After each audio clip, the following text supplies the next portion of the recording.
You don't want drunks in churches. You reserve drunks in churches for Christmas Eve only. Differently interesting extra time communion for minicab drivers. Take the money and sit back down again. Breastfeeding mums. Oh, you've not been giving it its breakfast again, have you? And people disturbed by urban foxes engaged in the act of lovemaking behind their bins. Anybody there? The two mics. Overworked, overweight, overpaid, overnight. On Talk Sport. Look at the light! You and your time obsession always kills off the programme. Well, there's nothing to do with that. It's because you spent so much time slagging me off for my alleged bad habits. Think about a kangaroo in an egg and spoon race. This is Talk Sport. We are the two mics, and it's time to say a very, very good morning to Mr. Mike, a Porky, a Parry. Very good morning to Mr. Parry.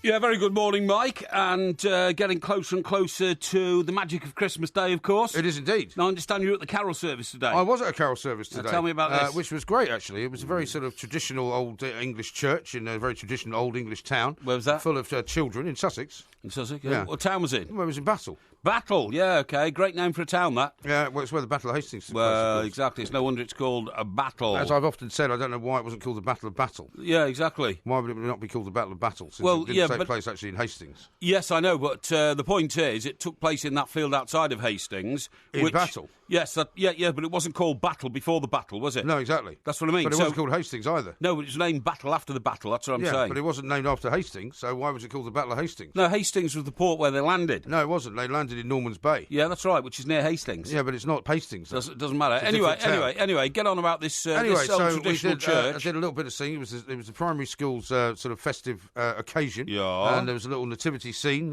which was very nice, a little play that they did.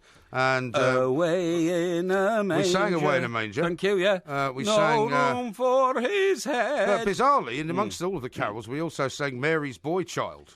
Mary's Which, as far as I boy know- child, Jesus was born on Christmas Well, it's a Boney M song, isn't it? Well, it's not a Boney M song, but Boney M did the most popular version of it in modern popular music culture, if you see what I mean. But it's not like Away in a Manger, is it? It's not that kind of era. I think it was written perhaps a bit later. Mary's Boy Child was written in the 50s and That's what I'm saying. brought to prominence by Peter, Paul and Mary. Yes, that's what. But it's not a traditional sort of carol, is it? Whose most famous song was Leaving on a Jet Plane. Really? I'm leaving. I don't think they wrote that. You can't do three on a songs jet in the first plane. 2 minutes of the show. People will start complaining. I'm just trying. Well, talking about songs, of course. We've got news about a song a bit later on. A song? Yeah. Yeah, Padre Parry's made a surprise appearance. It's actually Padre Peaky Blinder. Well, it's Padre somebody or other, but he's made an appearance. He's sort of emerged out of the gloom. Anyway, let's not get distracted. Tell us more about the nativity scene, please. So it was very nice, and there was a lovely Christmas tree in the church. The church was full of parents tree, good, watching their kids, and surprisingly few people were actually singing, though, because I don't know why, whether they were unfamiliar with the words, even though they had the words printed out for them. I got involved in quite a bit of singing, because I'm quite a big fan of singing carols. Really? Yeah, I quite like that. As you know, my singing voice is very good. What other carols did you sing? We sang "Oh Come All Ye Faithful" was another one that I like we did. that. Oh, Yeah, you're not going to have to ye sing every single one. What about my favourite is... God rest ye merry we didn't do gentlemen, that one. let nothing ye dismay. Why are you singing every single song, Well- whether it's in the carol service or not? To give the atmosphere to the festive season. I'll tell you what was slightly off-putting, though, Right. after the carol Apart service. from your face. My face was not at all off-putting. My Amongst son was all those delighted that I was cherubic able children, to. yeah. My son was delighted that I was able to make it down there to see him. Good. He was very happy indeed. But as we were walking out of the church, Yes. there was a group of youths who were obviously visiting from abroad, which Oh, yeah. quite a lot of people do down there. They come in coach loads, right? To see the battle. To look at the Battlefield, battlefield, yeah. see Battle Abbey and all that. It's quite an historic part of the world. Of course. Anyway, these two kids, who were about 16 or 17, Yeah. and there was about 4 or 5 around each one of them, suddenly started knocking 7 bells of hell out of each other in the middle of the high street. Really? Yeah, I mean, like really punching each other really, really hard. Well, So all the parents... like a riot. Not Well, a riot, no, but it was like 2 guys fighting. yeah. But, I mean, they were big enough to do damage to each other. It wasn't Yes. just like 2 kids fighting, Yes. you know. And they were smacking the hell out Were of they each other. bladderated? No, I think I don't know, they had some problem. They were swearing at each other Fall out in over a some girl? kind of foreign language. I don't know. Oh. But some of the Oh, I parents... see, they were foreigners, But the yeah. parents had to go and break it up because they said, stop fighting, there's children coming out. My God. There's children walking out Yeah. here and we don't want them to see you, making yourselves all bloody. Yeah, exactly. It was yeah. horrible. Yeah. It was quite Yeah, unfortunate. sounds- Somebody even called the police on them. Really? And I think some of them were taken away. But it was a very pleasant day apart from that. Well, I'm glad. I'm glad about that because, one has to wind up the festive spirit at this time of the year. Will you be attending any carol services?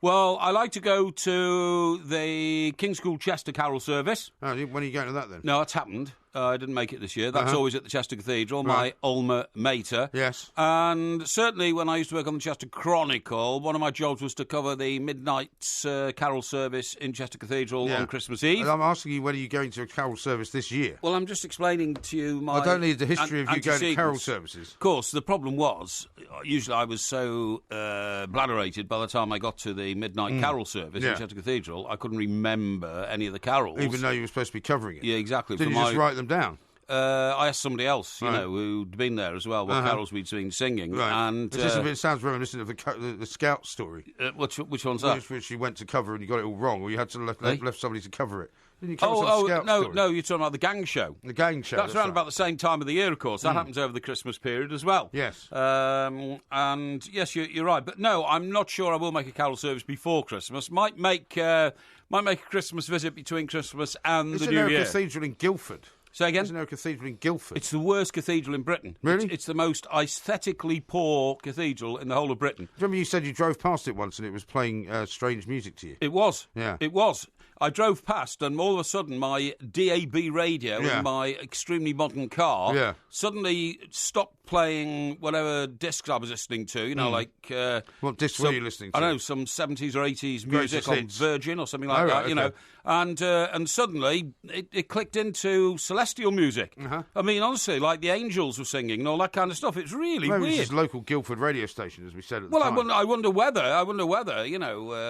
the Guildford Cathedral has got Radio Guildford Cathedral or something like that. You know what I mean? Yes. How would I know? But well, you could nip in there and find out. Well, I haven't got time to do those sort of things. I got one here from Stephen. Yep. It says, if Harry Belafonte made Mary's Boy Child famous, if Peter, Paul and Mary did it, I missed the joy of hearing that. Oh, really? Yeah. Ah, Harry that's Belafonte. interesting. It was Harry probably slightly before their Belafonte? time. Was he a singer? He certainly was. What did he sing in? Well, he sang those kinds of songs. He was a sort of Nat King Cole style singer. Yeah, was he in any films? Was he in films? Yeah. I think he might have been in one or two. Yeah, I think he was. Yeah. Now, listen, I'm talking about artists and performing all that. Now, why did I get a message today saying, do I want to go and see Phil Collins, who's performing... I don't know. Who'd you get it from? Oh, some promoter, who's performing in Hyde Park in June. Oh, yes. And I said, well, no, I don't like open-air concerts unless I'm in the VIP area. I said, because there's too many people there. It's like sardine style. And with the greatest respect to concert goers, my days of mixing with the great unwashed are over. Yeah. So are you going or not? Well, my immediate response was, I thought Phil Collins had given up playing music altogether because he's got a terribly bad back. Yeah, he's got a new and tour out there. He can't sit on his drum seat anymore and bash the drums because his back isn't up to it. Is that right? Well, I mean, he's not in a very good way. Yeah. And he says that he's in constant pain while he's on the stage. But Constant what he's able pain? to do, Yeah. as long as he's got enough medication with him, he can manage to sing a few songs. But he can't play the drums anymore, and his son now plays the drums instead. Does he really? Yeah. Is in he the any band. good? Is he any good? Well, he must be if he's playing professional I drums suppose for his that's dad. absolutely right, yes. You know, I suppose I think he played the Albert Hall relatively recently. Did he? Yeah, and he gave a big interview to the Times about the struggles he's had with alcohol and all the rest of it. Oh, yeah, okay. Well, a lot of people have had that problem, unfortunately. Well, and you know many of them. Yes. Most of them know you as well. That's a bit harsh.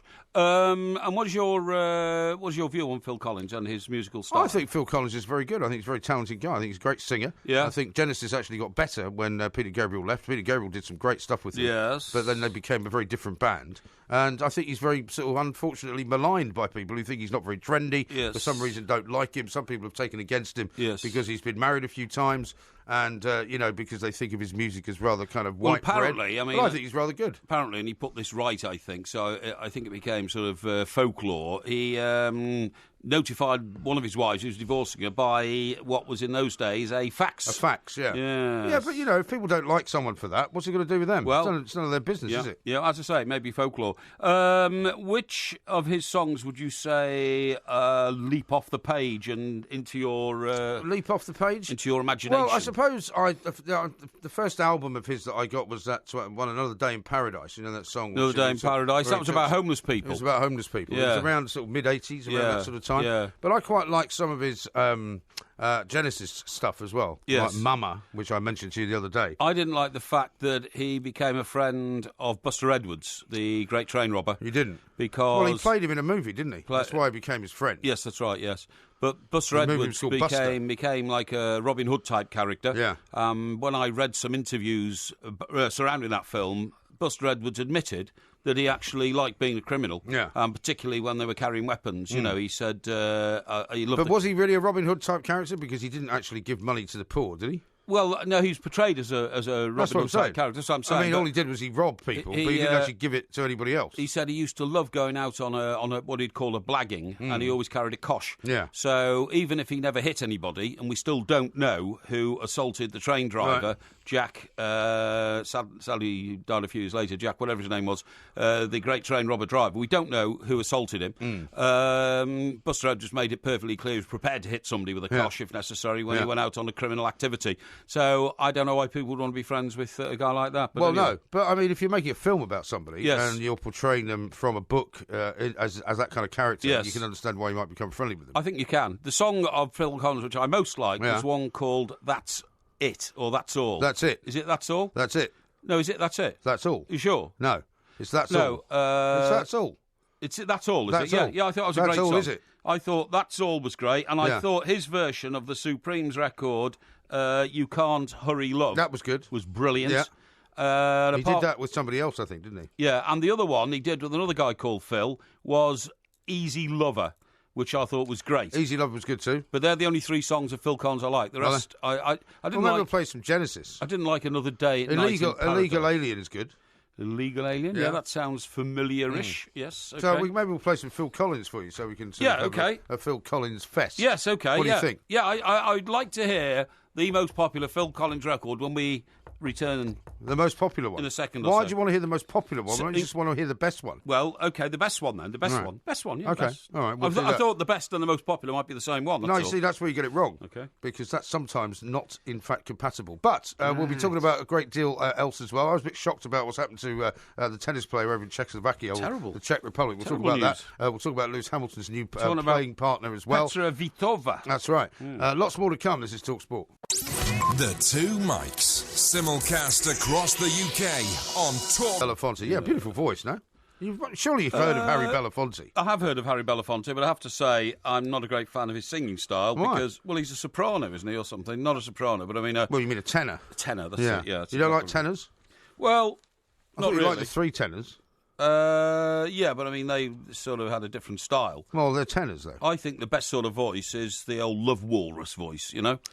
What, the deep one? Yeah, what's his name? Well, you mean Barry White. That's it. Yeah, yeah. Yeah, but that's not Love really Walrus. that's not really the same kind of style, is it? I'm just How about this an from old Steve? man lost in space. How many songs have you now sung? It's only 19 minutes past one. one. That's pretty good, that, don't you? No, I The think it's Love awful. Walrus. Were you aware that Guildford Cathedral is the Erie Cathedral And featured the in The trouble Omen? with me. Would you stop singing, please? Sorry, go on. The Omen horror film. Oh, is it? Spooky, eh? Well, it doesn't With Stephen surprise me. Portsmouth. Doesn't surprise me at all.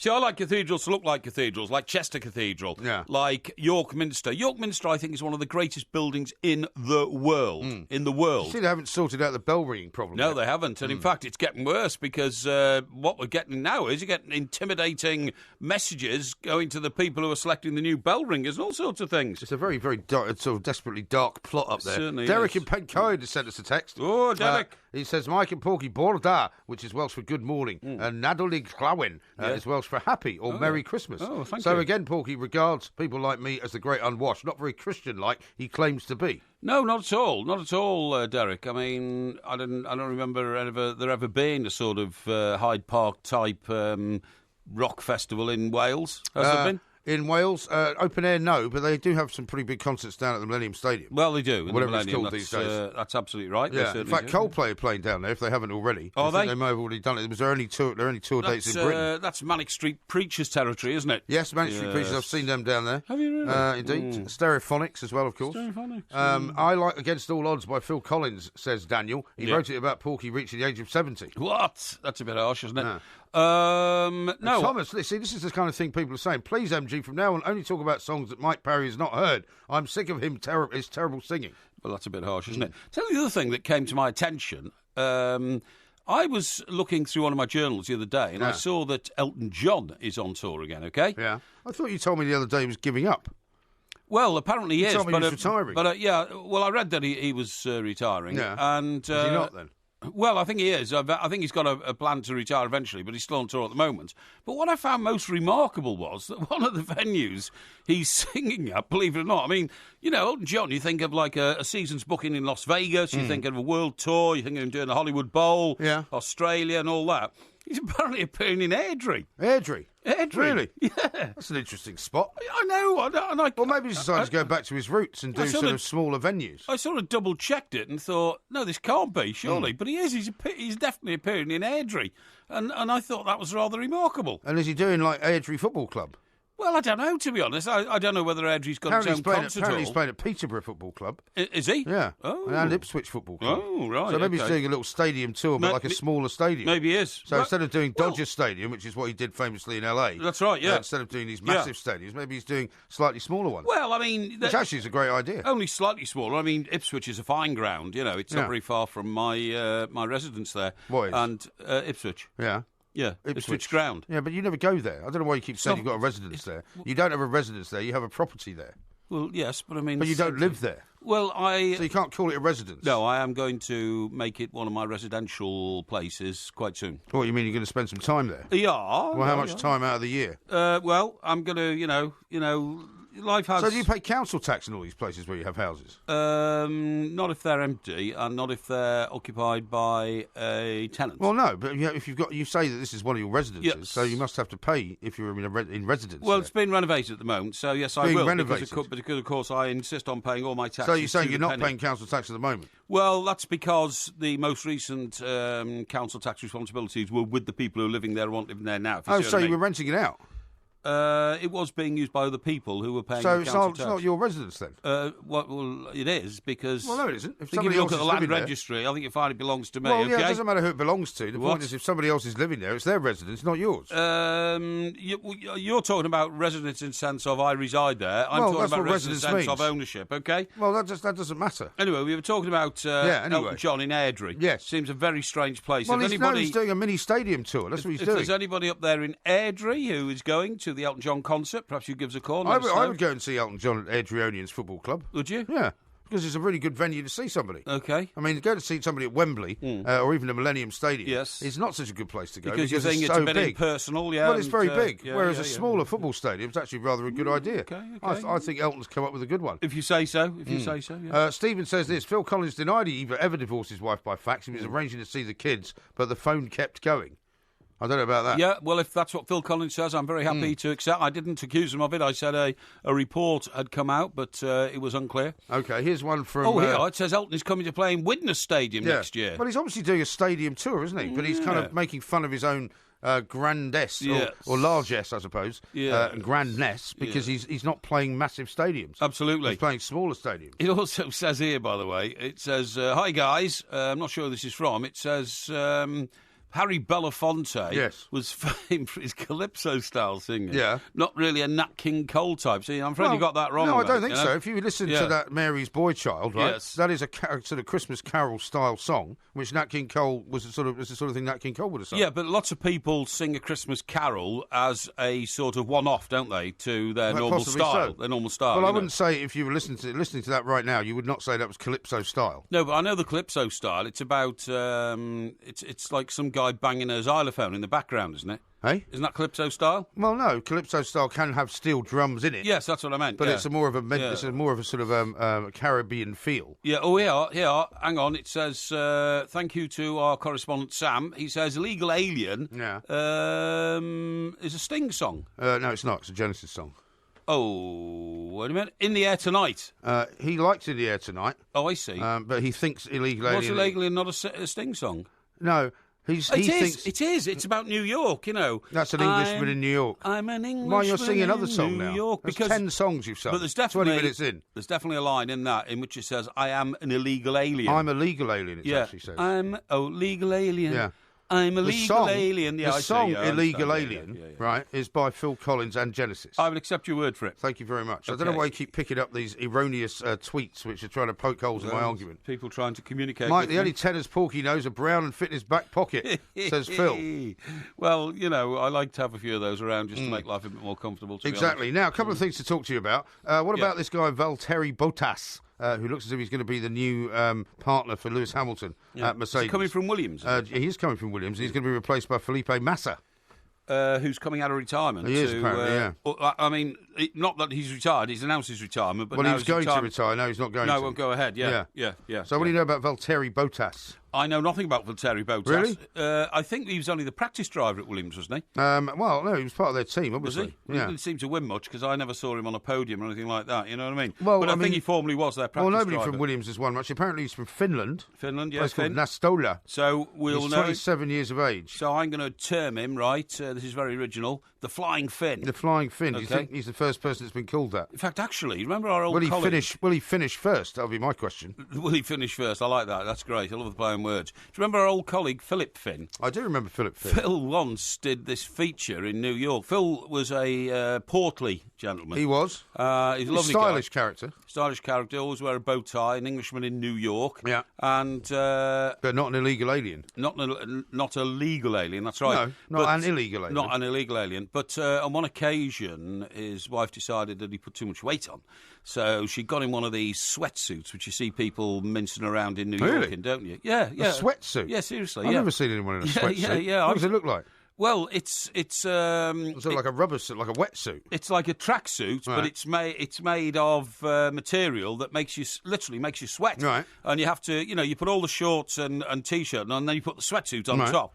And I saw Anne-Marie marching him up and down 3rd Avenue, where the pavements are very high. Yes. And he could hardly get up them and all this kind of Yeah. stuff. And it was Well, designed if it was in the summer, I'm not surprised. But anyway, he found it so difficult that eventually we cottoned on to doing a feature on him, trying to, because it became a trend in New York. And there was a caption on the page that we used to show him his sweatsuit. It called we called him the Flying Finn, because his name was Philip Finn. Indeed. Yes. Now, we'll talk some more about that. We'll talk some more about Phil Collins as well. And Yeah. I'll give you some of the record and the winning ratios of Valtteri Bottas, who's going to be the new Formula One partner, I'm we looking think, forward- for Lewis Hamilton. Looking forward to This that. is Talk Sport.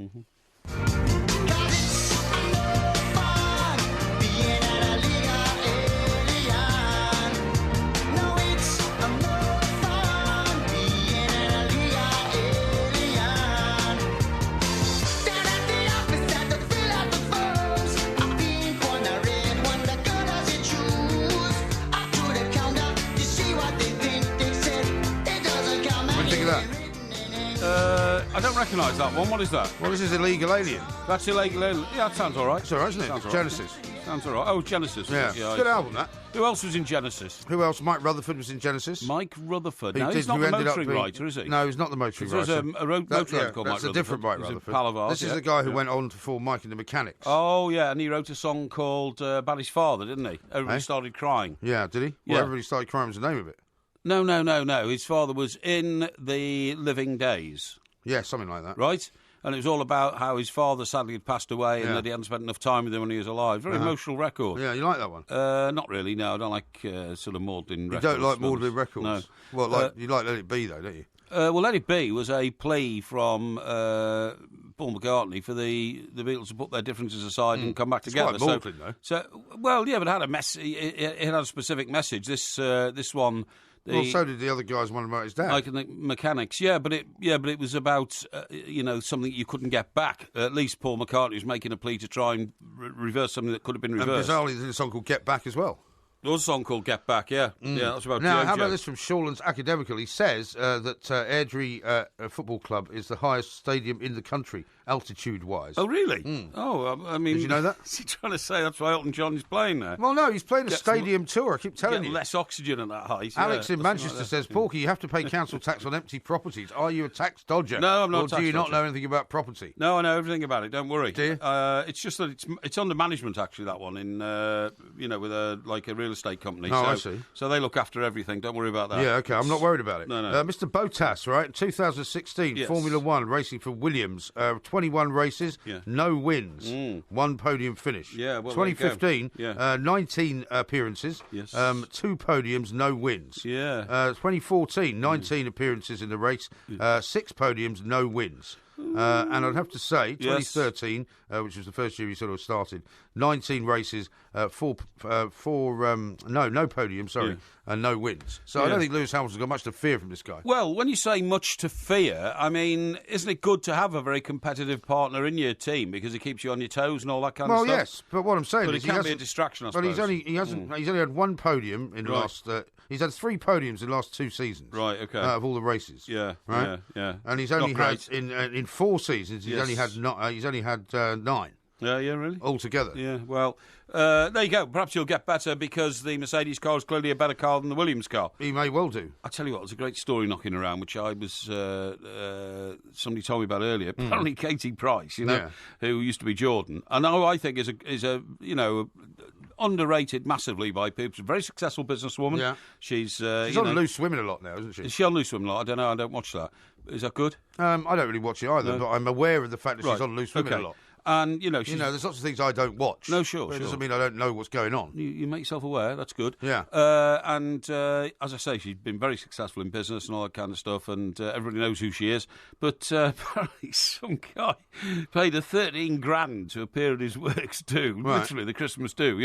Laid on a Rolls Royce to get her there. I thought you were going to say something else, though. I thought you were going to say she was laid on a table. No. Laid on a Rolls Royce to get her there and back. And according to the reports, the allegation is she turned up bladderated, and then it just got worse. Really? Yeah, it just got worse because she was apparently was sort of a little bit sort of short with some of the people who were commenting on her refreshed state and all that kind of stuff. Those things, don't you? You hire celebrities and you expect everything off them. So he paid her 13 grand to show up for this do? Yes, that's right. And she showed up, late? Well, touchy? I'll read you a report that's here, right? Yeah. And I stress this is not endorsed in any way by Talk Sport. It's a report in one of tomorrow morning's national papers. Uh-huh. It says a boss who paid Katie Price £13,000 to appear at his worst Christmas bash got more than he bargained for after she turned up blotto. And I have to say that is an allegation written in a newspaper. The I'm a Celebrity star, 38, invited women to massage her parts of her body and was accused of fondling the manager before asking his wife who he's going to go to bed with that night. Yes. Not in quite those terms. Not quite in those terms, no. But it goes on and the allegations just get more and more outrageous. Yeah. So, there you Well, go. I mean, I suppose if you want Katie Price to come to one of your parties, Yes. you have to sort of Yeah, exactly, take the yeah. rough with the smooth, Well- if you'll pardon the phrase. At my place down on the coast, I've got a picture of me and Katie together. Have you? She came here, and I'd like to see that picture. yes, I was El Supremo at the time, so she came in to do some promotion, and then I bought her a bunch of blue and white flowers. Uh-huh. Well, in fact, I sent somebody out to get them. Blue and white? Yeah, blue and white. Why? Yeah. She's an Everton fan. Well, I don't know, but I like blue and white flowers. So, Well, when you want, she likes pink, you know that, don't you? 'Cause she's got a pink. She had a pink Range Rover. she's also got a pink horse. She's got a pink horse box. I think she also had a pink London taxi. Did she? Yeah. So you should have got her pink carnations or pink Well, roses. maybe. Well, I thought blue's quite a nice contrast to pink. So, anyway, she... so, when she'd finished in one of the studios, somebody brought her around to my office, and she just didn't say anything at all. I mean, for about 5 or 6 minutes, I said, Katie, come in, how are you? And in those days, I think she was still Jordan, actually. Yeah. And she just smiled. She literally just smiled. And I said, would you like to sit down? And she said no. And then later on, I was told by one of her assistants she didn't have any underwear on. Yeah. But she had a very short miniskirt on, so that's why she didn't sit down. I see. I said, well, that's okay. I said, that's modest of her, Yeah. that's good. Uh-huh. But she never answered any questions. So really. she's doing any washing, I suppose. Yeah, I suppose so. But she never answered any questions. She just smiled. She was very nice, and she wasn't at all unpleasant. And so she didn't go on the air then? Yeah, she'd been on the air. She'd been on the air doing Well, did she answer any questions on the air? I don't know, because I have to admit, I was in a meeting when that was going on, and you were supposed to be running the station. Yeah, I was, yeah. Well, you didn't that's bother right, listening to the output. Well, I couldn't, could I? You can't do two things at Well, once. of course, you always have the output on. That's the whole point. Yeah, I couldn't in this one. When I was it, running a radio station in Edinburgh, I always listened to it, whether I had a meeting or not. This was in fact, quite often the output was more interesting than the meeting. This was a very high-level meeting, Really? you know, and Are very you important sure? things being done. Yeah, I very much doubt that. And she just literally smiled, and then, you know, she had about half a dozen people with her, and they just suddenly said, "Oh, it's time to go now." And I said, "Oh, okay." And she didn't take her flowers. So she obviously wasn't impressed by the blue and white flowers. So, no. Well, you never buy somebody blue and white flowers unless you happen to know for sure that they are a fan of a particular club that maybe has blue and white in its colours. No, I ended up giving the flowers to somebody else. Did you? Who'd you give them to? I can't quite remember now. You can't. I bet you can. Somebody who was passing. Not somebody that you thought you could impress with some. Oh, look, I bought you some flowers. Yeah, I got some blue and white flowers for you. But anyway, Dom says this: Phil Collins' "One More Night" would be the perfect song for Porky to enjoy some horizontal refreshment. Oh, I don't think so. You know, this You is a don't like family that? show. We don't get into that sort of thing. You know what I mean? No.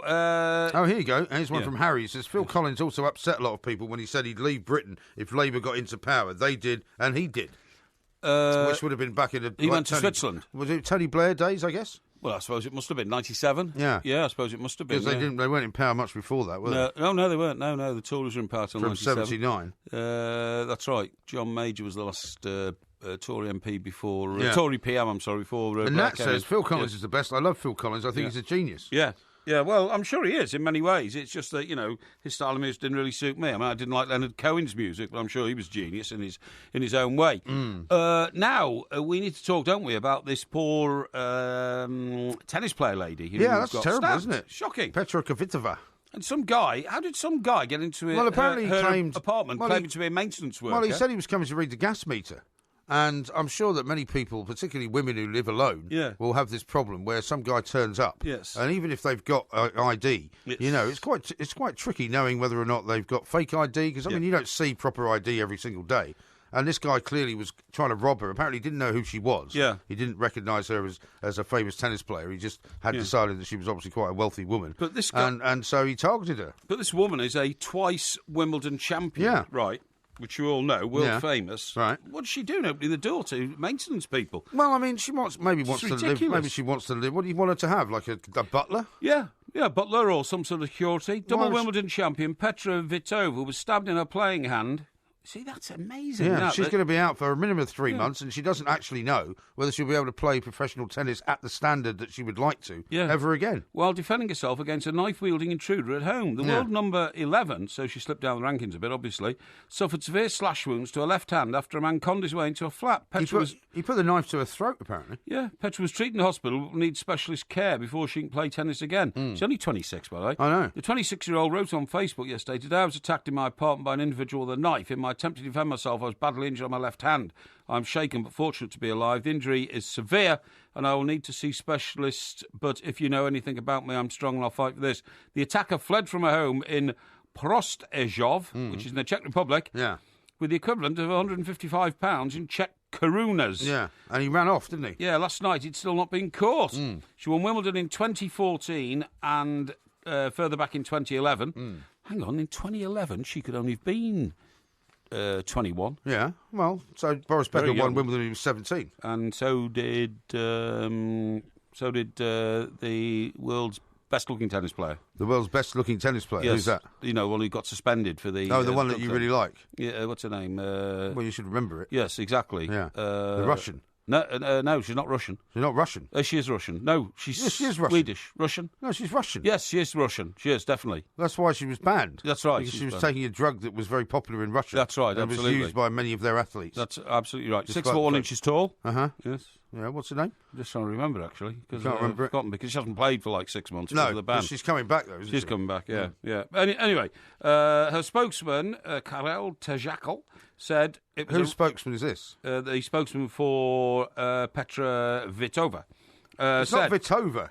What do you think it is? It's Petra. Is it not Petra Kvitova? No, Kvitova. It's Kvitova. No, it's not. It's Kvitova. No, the K is silent, honestly, believe it me. isn't. I know about Eastern No, European it's not. languages, honestly. It's Petra Kvitova. Anyway, it says, her spokesman said, it was a random criminal act. She was assaulted in her apartment, but her injuries are not life-threatening. That's amazing. But you know what? This gives me a terrible feeling because you know there's something. I don't know what it is, but I can sort of send a shiver down my spine. The idea of grabbing the blade of a knife, which is what she did. Yeah. And you know, feeling it running across your palm, which is what happened to her. Right? Golly, Doesn't that give you the heebie-jeebies? It certainly does. Certainly does. Yeah. Okay. Now, we'll be talking some more about tennis and the woman who shall not be named. Yes. Also, we'll be talking to Tim Vickery very shortly with all the news from the South American continent right now. This is TalkSport. The Two Mics. Simulcast across the UK on Talk Sport and Talk Radio.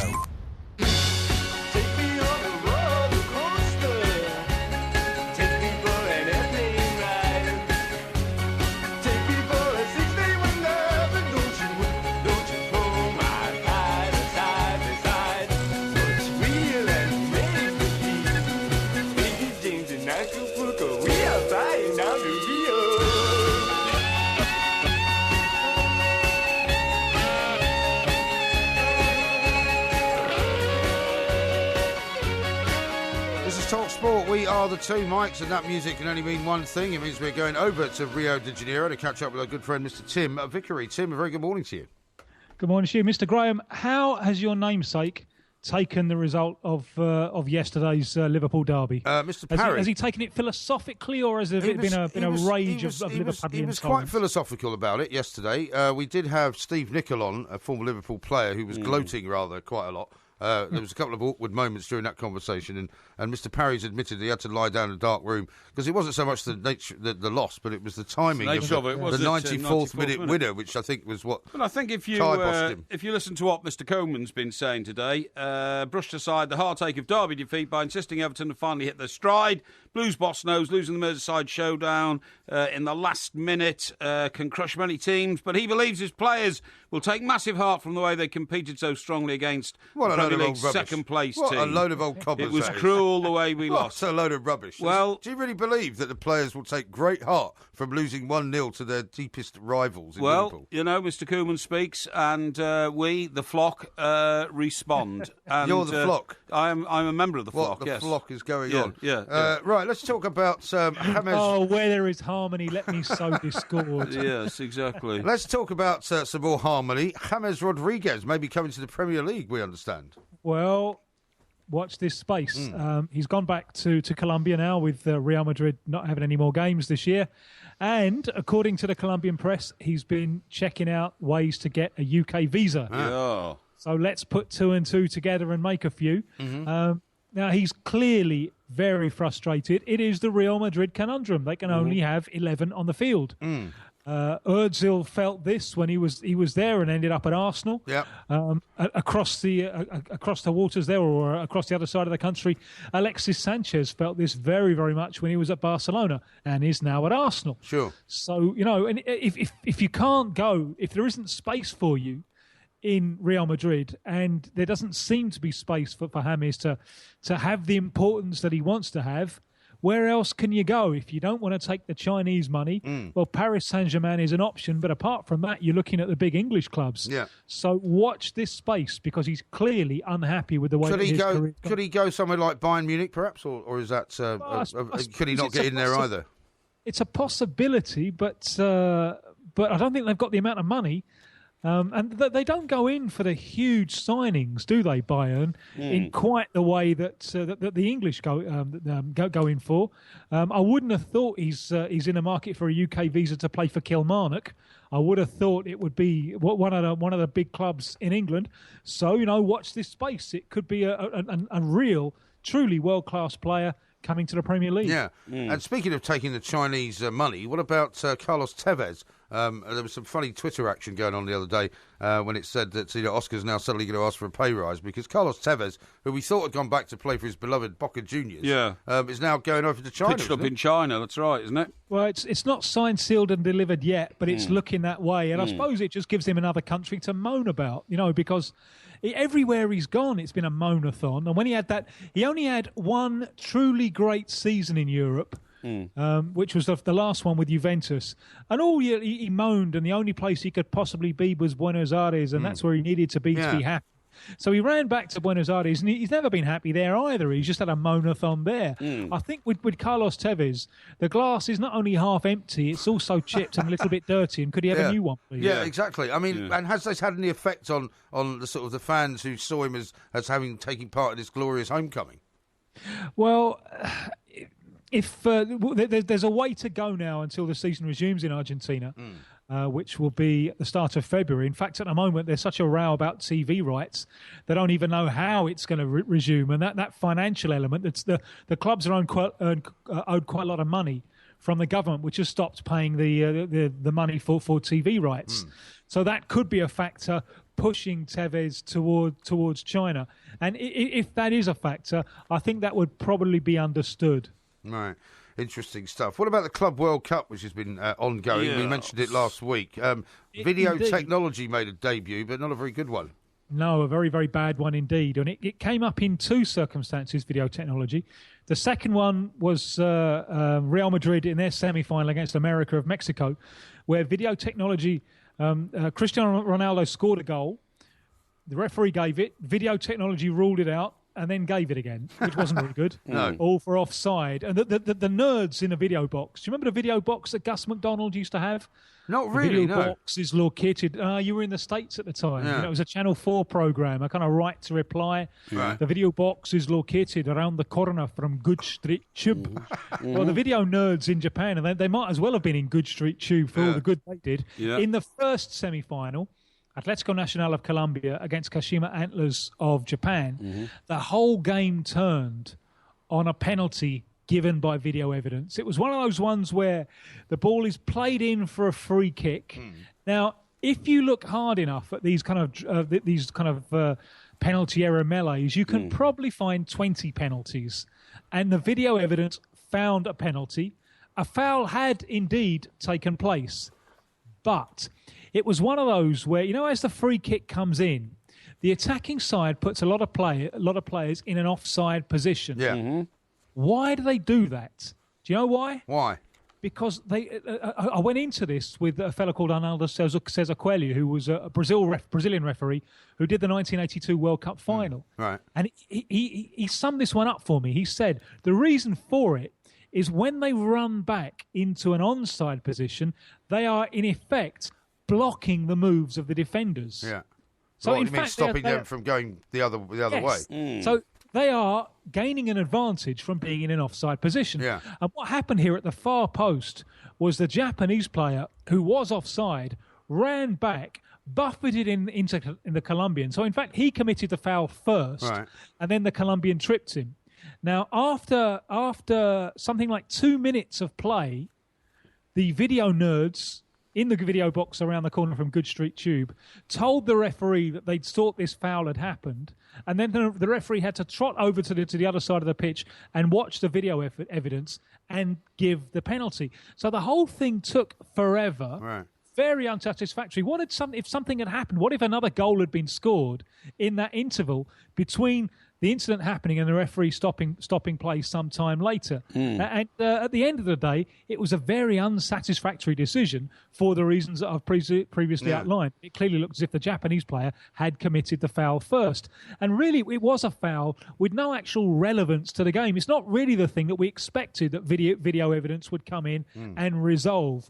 So more tinkering needed in the video box. I So feel. is that like the one time that it was used, and it took, 3 or 4 minutes for the actual decision to be made? Yeah, twice it was used. That time and the time with the Cristiano Ronaldo goal when it incorrectly ruled it out for offside, and then realised that it had made a mistake. So it hasn't done very well. It's none out of 2 so far, which is not good. No. I think Meatloaf might once have said that 2 out of 3 ain't bad. He did. None out of 2 ain't good. No, 2 is definitely not very good at all. Now, talking of FIFA plans and UEFA plans and all that kind of thing, FIFA have banned Chile from using their stadium. What's that about? Yeah, well, you might think that the UK countries have been hard done by for this poppies business, but Chile, who are recidivists in this one, they've been done for this before. Homophobic chants. Was this in Santiago? That's right, yes. and so that they couldn't use the national stadium in Santiago for one of their World Cup qualifiers. Yes. They now, because they've done it again, they can't use it anymore. So their main stadium in Chile, they are not going to be able to use it for the rest of the World Cup qualification campaign. So that's a blow to Chile's hopes of qualification. I wouldn't have thought outside the national stadium they've got much in the way of football stadiums in Chile, have they?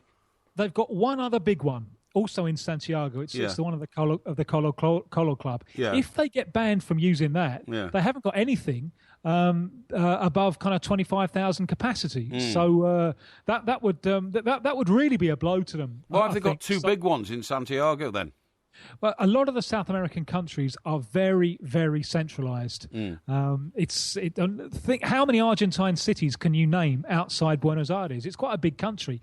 How many Peruvian cities can you name outside Lima? Yes. All right, you'll do Machu Picchu because it's a tourist thing, but you won't be able to name many more. Barrosh, by the way, in Argentina. It's a skiing resort. Right, skiing resort. Yes. Yeah, well done. Have you been there? Yes, I have, yes. You skied there? No, because I went there in the summer when there was no snow. It was one of those places where you can get a cable car up in the summer. Yeah, that's right, yeah. And it's like Switzerland in the summer, you know what I mean? You sort of walk around the hills and all that kind of stuff. Well, like Switzerland in the winter in the summer, you mean? Yeah, that's right, yeah.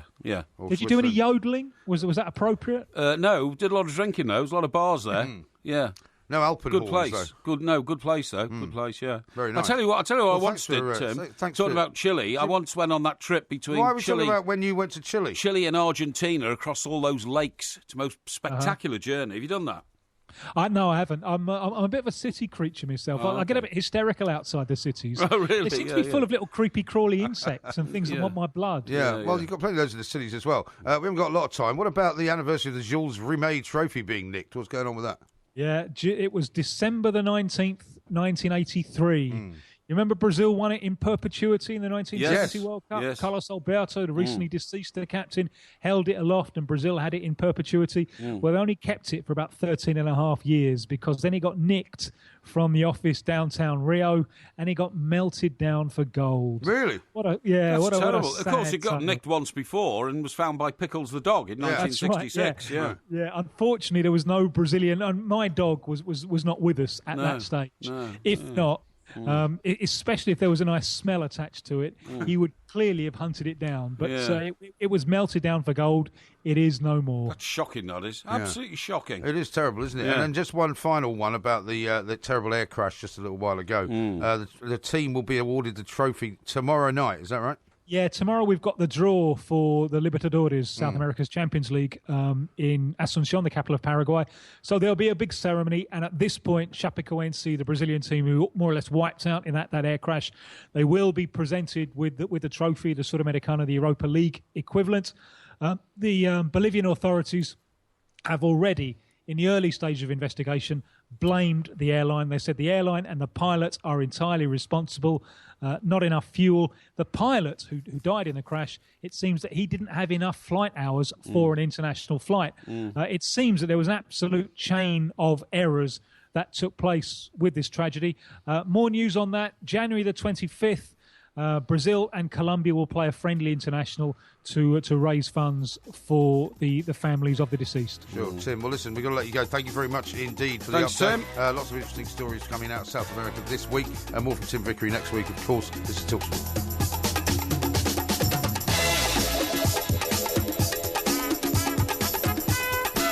Quite a lot of very frustrated people listening wanted to point out that it was Maria Sharapova was the name you were looking for. Of course it was. Your former inamorata. I was only teasing, actually. Of course, Squid Lord says this. I take it the reason Porky's thinking of moving to Ipswich is that he's never been there. It's horrible, he says. No, it's not. It's not. Who says that?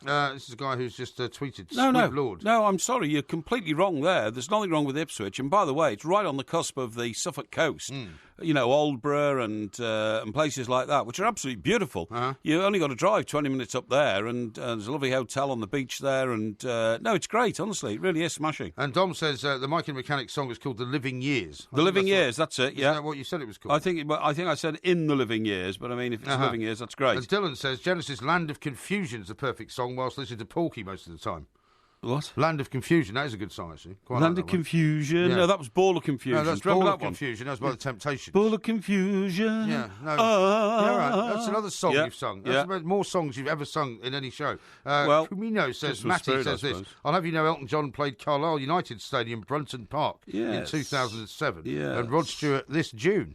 So Rod Stewart played it as well. What, the June just gone? Yeah. Oh, well, that's So good. playing stadiums in different Yep. parts of the country is obviously a thing. Yes, that's right. Wouldn't you Yep. say? Yeah, I definitely would say it's a thing, and we're all very grateful they get Yeah. around the country and don't just stick to the big towns. You know what I mean? Exactly right. That's what I would say. Yeah. Now the Padre Peaky message is out. Yes. Now, obviously, Padre Parry is a well-known character to many of He our hasn't been seen for millions many of a year, listeners. No, low profile, busy doing other things and that kind of stuff. But the Padre Peaky message for Christmas is out. Where will people find it? They'll find it on. Well, it's been tweeted out on the Two Mics Twitter account. Yes, that's right. So it can be retweeted, but Yes. also you can look for it on Two Mics TV on YouTube. Two Mics TV on YouTube. We might it's hear there. a bit of it later on in the We'll show. hear a bit of it later on the show, just to give you a taster of what it's all about. And we very much appreciate your interest in all things. Peaky to, Padre, Two Peaky, Mics, Padre, and everything else. Parry, Yeah. Neil absolutely. says the Genesis track "Home by the Sea" would be apt for both of you. That's Home quite by good the as well. Sea, yes, That's a good one. Yes. And Matt says my favourite Phil Collins song has to be either "In the Air Tonight" Yeah. or "I Don't Care Anymore." In the Air Tonight, I think's just a bit sort of whispery, you know. I can see it. In the air. Now, listen, we got Sandra coming on to talk to us this week. I don't know. What about That's this? a straight answer Do you to see that. this story here? An Australian couple found themselves sharing their bed with a 6-foot kangaroo after it took a running jump at their house, smashed through the bedroom window and landed in their bed. Blimey. An almighty crash, and the next thing we've got this kangaroo through the front window of our bedroom. That's a bit worrying. Said Bill McConnell, who's aged 77. Or was he the one that was in the bedroom? Yeah, Mr. McConnell, a national veteran cycling champion, and his wife Norma live in Torquay, Right. but not Torquay in Devon, a seaside town 60 miles southwest of Melbourne. They were asleep when the kangaroo burst in on them at dawn on Sunday. Blimey. Said it landed on the bed only a matter of a few feet from my wife's head. It smashed the glass, of course, so it must have taken a running jump at the window. Right. I don't know whether it was frightened by something or whether it saw its reflection in the window, but being outside and then jumping through the window seems quite an unusual thing for a kangaroo to do. Yes. So does really. That would be a bit of a shock, wouldn't it? Yeah, Mr. McConnell said, I picked up a chair like a lion tamer to protect myself just in case. It hit the TV and it just sat behind another chair. The confused animal and scrambled. They're giant things, aren't they, kangaroos? huge. I mean, have you seen one in real life when you were in Australia? Yes, I have, yeah. I mean, do they just wander about? No, they bounce about. They Yeah, but, literally I mean, bounce about. Where did you see it, though? I saw it in... It wasn't like in the middle of Sydney. No, I saw it in Perth or in Western Australia, not in the middle of Perth. I mean, did a lot of driving around in Western Australia, going up and down Like the coast. off-road type stuff. Yeah, off-road stuff, that's right, very much so. And you see them bounce Because around they all jump over on the place. cars, don't they? Jump on car bonnets, don't they? As the cars are going. The reason why rhubars got their name is literally that the instruction. Now, I don't know if this is an official instruction. If you're driving along a road in Western Australia, the roads... Wallamaloo. Yeah, a lot of the roads are made of shale rather than tarmac, if you Right. see what I mean, because Yeah. of the very nature of the Well, the environment. tarmac would melt, wouldn't it? It might melt, I don't know, but I mean, they're shale roads because they're not used very often anyway. It'd be a huge expense to tarmac a road that's only used about twice a week or something like that. And the instructions are that if a kangaroo suddenly comes bouncing onto the road in front of you, the worst thing to possibly do is swerve because you might turn your car over. Yeah. Because the shale roads, if you see what I mean, are like elevated from the actual So they're sort environment of you're in. cambered towards the middle. That's right. Yeah. That's right. Absolutely. And if you swerve to avoid a kangaroo, you could literally turn your car over. So the psych is you just don't brake, you go, and that's why the bars on the front bash the kangaroo out the way, And it stop it sounds from making a huge amount of damage to the car. That's right, and that's why. Do you remember a popular series a couple of years ago? Crocodile Kangaroo. No. This Crocodile guy, Kangaroo. Yeah.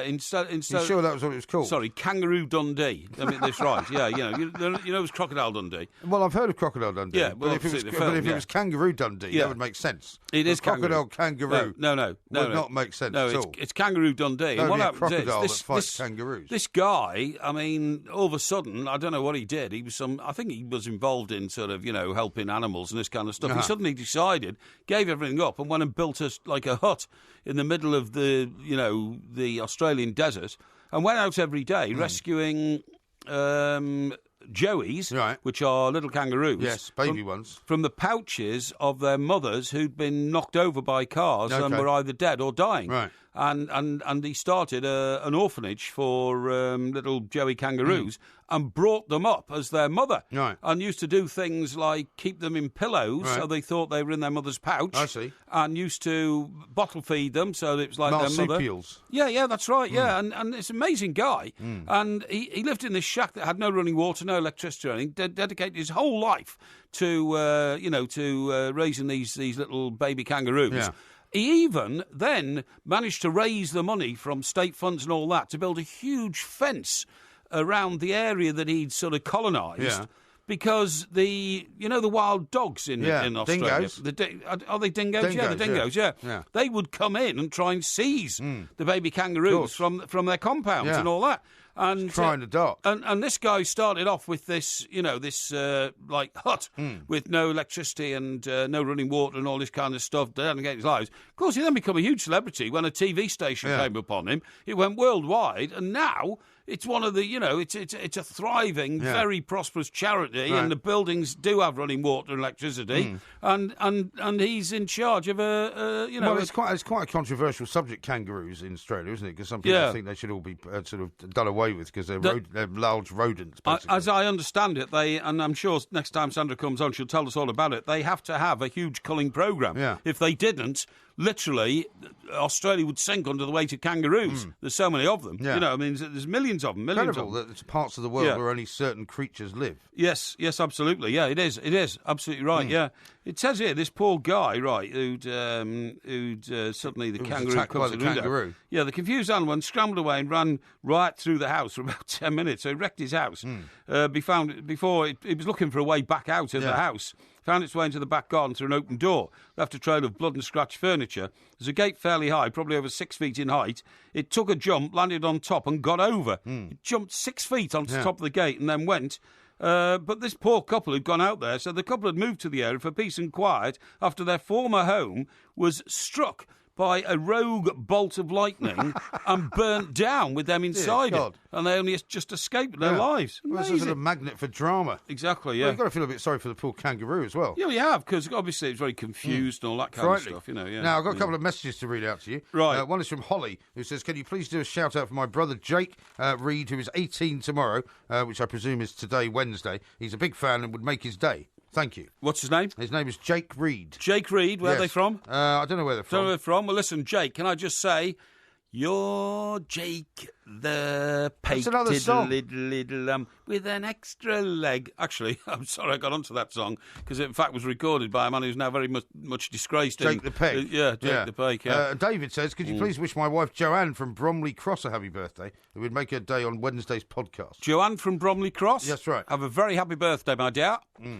haven't got a song for her then? What's her name? Joanne. Can I think of a Joanne song? Not really, you know. I think there's a Leonard Cohen song called Joanne. Oh, is there? I think so. I tell you what, one of the groups You won't know that one. I'll tell you what's near Joanne, right? Certainly when I was a teenager, I remember a group, and they only ever had one hit record, as far as I can remember, called Jojo Gun. No. Da da da da da da da da da. Run, run, run. Yeah, Run, Run, Run by Jojo Gunn. Really? Yeah, that's right. Yeah, yeah. Well, it's got nothing to do with Joanna, is it? Well, it's the closest thing I can think to Joanna. So if any of our millions of listeners remember Run, Run, Run by Jojo Gunn, please give me a shout. Yeah, okay. Send me a text or something. Send them a text or something. Or we might have some other Joanna song to come out with. This is Talk Sport. The Two Mics, simulcast across the UK on Talk Sport and Talk Radio. Oh, give me hope, Joanna. Hope, Joanna, give me hope. Joanna, for the morning come and give me hope. Joanna, hope, Joanna, hope. This is Joanna's song for you. What's this called? Give me hope, Joanna. And who? Eddie Grant. Who? Eddie Grant. Eddie Grant. He was good. Living on the front line. Eddie Grant. Didn't he do... Electric Avenue. But didn't he also do Romancing the Stone? No, I don't think so. I'm romancing the stone. No, I don't know. I'm not sure. Well, I'll tell you what, that was strange, that, because you remember the film Romancing the Stone? I do. With Douglas.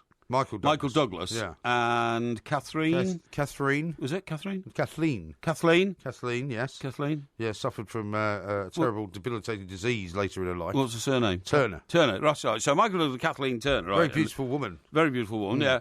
Slightly overweight, but... Not really, not when she made him Romancing the Stone. Well, I thought she was a little bit, but I mean... Really? I'm not trying to Are be you joking? unkind. No, I thought she was a bit. I think you're not remembering it properly. Anyway, so they made this this great film, and it was directed, I think, by Michael Douglas. It was a fantastic film about, exploring South America, looking for her sister who'd been kidnapped, and it was all to do with a magic diamond, a huge diamond, or huge...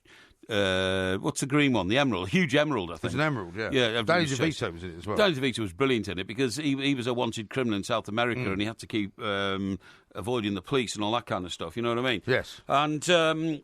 And so you go off to the cinema and you think, this is great, and you're waiting to hear the opening song, which is Romancing the Stone. Yeah. I'm sure it was Eddie Grant. And all of a sudden it wasn't. There'd been some legal dispute, and they weren't allowed to use the song. Right. As the, so it's a different song. It was a different song, for Romancing the Stone. And yet Romancing the Stone was rushing up the charts in America, Billboard, but it wasn't attached to the film. Yeah. Very odd. Got a couple of messages from Australia. Ian says, why can't Roy Fish be a real name? We have a customer here in Melbourne by that name. And then he says Podcast Mania. No. That Really? was, because there was a guy who tweeted last night called Roy Fish. Oh, right, and he said okay. it couldn't possibly be a real name. Okay. And Becky says, I've killed a few roos driving in Australia at night. Unfortunately, they hop in front of the car at very high speed. Yes, that's it's right. Very sad. It must be quite upsetting. Yeah, it actually. must be quite upsetting. One minute you're driving along, next minute you see the eyes and the ears and the nose of a kangaroo, and boing, he's bounced off down the road, I'm afraid. Donald says, this is a health warning tonight going on tonight's podcast due to Porky's excessive singing. Oh, yes, OK. Well, I'll try and give that up for a minute. It says here from James in Western Australia, there are between 50 and 60 million kangaroos in Australia. How many people are there in Australia? It's about 5 or 6 million, is it? No, it must be more than that. Is it a lot more than that? Yeah, maybe 20? No, I think it's probably more. I mean, if you imagine that Sydney, Melbourne, Adelaide and Perth together, and Canberra, the 5 major cities, must have more than 20 million people in them, surely. No, I would say it's about 25, 30 million people in Australia, but I'm very happy to be corrected on that. Overall, because that would be about half of what there are in the United Kingdom. Yeah. I'd be amazed if there's half as many people in Australia. It's a fantastic country, and the only reason it's not sort of a mega power... Yeah, it looks like about 24 million. 24 million, no, I got that right. So 3 times as many kangaroos. Yeah, that's right. There's 3 times as many kangaroos. But the only reason Australia's not, a world superpower, really, is because all the great cities are located on the coast, and most of the interior is uninhabitable. Yeah. Because it's so hot. Nobody lives there. Nobody lives there, that's right. Yeah, you can't really... But presumably that's where all the kangaroos are. Can you imagine being transported out to Australia because you nicked a loaf of bread in the sort of 1700s or something? It's been pretty unpleasant, wasn't it? I would have thought so. Until lived in that heat as well and all that kind of stuff. Yeah. In fact, there was a great series on that, wasn't there, a couple of years ago? And I thought I was waiting for the second series to come along. I forgot what it's called now. Was it called Banished? Yeah, and then there was a big movie called Australia, wasn't there? Did you see that? No, I didn't know who was in that. It was just called Australia. Was it? Yeah. Yeah. Anybody in it? Well, there were some people in it, yeah. Of note, I mean. I think, I can't remember if it was Tom Cruise. Tom Cruise? Could have Not sure. But anyway, a fine country, and as I say, our ambitions next year are to play our first overseas show, the 2 mics, either in New York or in Australia at the Sydney Opera House. And we're working on that one right now. Indeed. A couple of people are saying that Kool and the Gang have done a song called Joanna as well. Oh, did they? Yeah. Okay. Well, I wasn't... a lot more people are abusing you for singing too much as well. No, I don't think they are. Yeah, I think secretly people quite like it. Now, earlier on... Nick says, I've been tuned in 15 seconds and Porky's singing already. Tell that fat slob to zip it. That's a bit harsh. It is harsh, but that's the kind of thing that's coming in. Bit harsh. I was talking earlier about how old should people be before they're treated for, terrible diseases and all that kind of stuff. And well, it was more that if they got too old, they shouldn't be treated, wasn't it? Well, I think it's quite a good debate, actually. If we get serious for a minute, Victor Marston, sprightly 99-year-old, he had, suffered severe illness. He's a World War II veteran, so he's a very honourable man. Yeah. And a guy who's had a great life, lived in Torquay. He started vomiting violently and all this kind of stuff. He's a great-grandfather.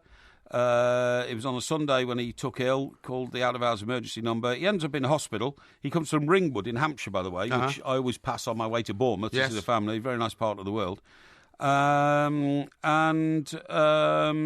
He ends up in the Royal Bournemouth Hospital accident emergency. Ultrasound scan revealed a tumour, a very big tumour in his insides, so to speak. But he then is operated on. He has life-saving... have the tumour removed, presumably. I was about to say, life-saving surgery and a 2-week stay in hospital. And what struck me in reading this from one of my medical journals was that more than 50 people were involved in getting him better. Right. Okay? Yeah. Victor is now looking forward to a drink over Christmas dinner at his local Conservative club, his favourite haunt, where he also had his 100th birthday in November. Yes. Okay? I thought you said that he had lived only another couple of years. Well, I'm saying he will have more years now because of this... Right. this... So you don't know how long he's going to live, in other words? No, don't know how long he's going to live, but he's going to live longer than he would have lived. So he could live another 10 years. Could live another 10 years, but at 100, not many people live to 110, if you see what I mean. Not many do, but then not that many people live to 100. No, so, that's right. So if you get that far, well, you more might and go more further. people actually are living to 100. That's what I mean. Yeah. So, it's not necessarily true that he will die in the next 2 years. But anyway, what happened was, this is quite a medical story, really. And then there's a picture of the team of people that saved him. Yeah. And there are altogether 19 people. Yeah. Who were involved in making sure that he didn't perish because of this terrible tumour inside his body. And they included a surgeon, an intensive therapy unit doctor, an anaesthetist, an operation assistant, theatre nurses, recovery nurses, lab managers, ward matrons, clinicians. I mean, amazing, physios, pharmacists, all sorts of people. And these are all people that work in the hospital, though. Yes, but I mean, all contributed to his well-being, which is a good thing. They contribute to many people's well-being. And so what I'm saying is, which sounds quite controversial, but I've often thought about... Well, it doesn't sound controversial. It sounds rather mean-spirited, I would say. Well, all I'm saying is that the National Health Service is under enormous strain. Yes. And that's because of decades of mismanagement. I mean, it's so huge now, the National Health Service. Well, it's due to a lot of reasons, really, isn't it? Yeah, but not mostly mismanagement, because it's become such a huge organisation, and nobody quite knows how to manage it. And so that's why, the NHS pay like £9 for a pill that costs 30p or something, you know what I mean? All this kind of stuff. And all I'm saying is that, of course, it's a wonderful story to, a gentleman of 100 who's had a distinguished life and all that. He's given more years to live. But at the end of the day, you've got to say there's only so many resources in the National Health Service. Yeah, but if you start to limit resources based upon various things such as age, or such as illness, or such as whether you're a smoker, it's a very slippery slope. The whole point of the NHS is it's supposed to be made available to everyone. Yes. And being free at the point of sale. That's what it's meant to be. That's right. We all know that it's not quite that, because depending on which part of the country you live in, you might be able to get certain kinds of drugs to beat cancer, and not in other parts of the country. Yeah. You might have to pay to get certain services that in other parts of the country you get for free. So it's not a universal sort of free to everybody type thing. But I think it's very tricky in the end, and I realise that you're trying to have a good debate here, and I don't say that it's a bad thing. No, but it's very, very difficult to start drawing lines and saying, well, anybody over this sort of age shouldn't be able to be helped unless it doesn't cost very much. You can't do it that way. Well, he would have died within 24 hours had this operation not taken place. So it was all emergency treatment as well, which is even more costly. But I mean, all I'm thinking is that our population is getting older and older. Aren't we at some stage going to have to draw a line and say, look, you can't keep everybody alive forever? No, well, it's not so much that. Can you? You can't. In the future, if you say we're going to keep everybody alive till 150, well, society will implode. It'll collapse. Yeah, but you can't, by the same token, allow people to die when you have the means to keep them alive. Well, that's why you've got to have the debate. I mean, if I was 10 years older than I am now, and suddenly the heart just went completely, and then I went on the heart transplant list, and they said, we found you a heart, I'd say, who else needs that heart? Yeah. Because I'd rather somebody younger than me Well, you had might it. do. Yeah. But equally, I mean, one of the ways they could also run the system would be, for example, to have a system of credits. Yes. Which you have, which everybody has, and so you use up that system of credits by the time you get to a certain age. Maybe. Or you might use them all up earlier in your life. I mean, you might have already used all yours up with the amount of money it cost to save you, 20 years ago. Indeed, it could well be the case. I mean, it's difficult because you can't really. The whole point of the National Health Service is that it's not based based on how much it costs to any individual. No, but you have to be. I think you have to be realistic in how you spread its resources to the benefit of the major benefit to society rather than an individual. Well, I wouldn't want to be the person that says to a guy who's 99, "Well, I'm terribly sorry, we can't help you. You're too old. You're just going to have to die." Yeah, well, I understand what you're saying. You can't do that, can you? I think in years to come, that debate's going to become bigger and bigger and bigger about how long are we all going to live and how are we all going to live and how are the resources of the world going to cope with people who are living till 150. Well, I doubt very much you'll get much support for that, but who knows? You can tweet us at the two Mikes, at Mike Parry 8, at IROMG. Coming up next, we're going to talk about Jar Jar Gabor, who died at the age of 99. She had a heart attack, and in America, if you have got money, usually you can be saved, but unfortunately for her, that wasn't possible. No. Mike Sington's going to join us, former Director of Operations at Universal Studios, with all the showbiz news. Excellent. Flaring up the G-Funk, sipping on juice and gin. Just me and a friend, feeling kind of groovy, working on a movie. Yeah, right. But we did nothing, absolutely buck kids that day. And I'll say, what the hell am I doing drinking in LA at 26? This is Talk Sport. We are the two Mikes. The podcast will be out a little bit later on. Steve says this, blimey, I've just agreed with Porky for once. Get Dr. Banner on the phone. How many years of singing have we been subjected to? I'm not sure whether he's suggesting that you should be put down in some way. And Caroline says, Porky on Kathleen Turner, pots, kettles, glass houses and stones. I don't think so. There's one here from a correspondent says, yes, Porky, Run, Run, Run by Jojo Gunn is a brilliant tune. Surely your colleagues can find it so we can enjoy a quick listen. That's from Russ in Birkenhead. All right. So John, who's our magic man with the wizard on the machine and the controls. The magic man with the wizard? Yeah, with the wizard fingers, the wizard instincts. Okay. We'll find that tune, I'm sure. We'll listen to it before the end of the evening. Yeah. All right, well, let's talk to Mike Sington, former Director of Operations at Universal Studios. Yep. He's going to keep us updated on what's been going on in the world of showbiz. Great. Christmas in Hollywood is always an interesting place to be. Certainly Mike, is. a very good morning to you. Welcome to the show. Hi, great to be here. Thank you. Thanks you very much indeed. We talked a lot last night about Jar Jar Gabor. She was quite a woman, 9 marriages, lots of very famous phrases that lots of people have been repeating since she passed away at the age of 99 on Sunday. Is there a big sort of funeral scenario planned?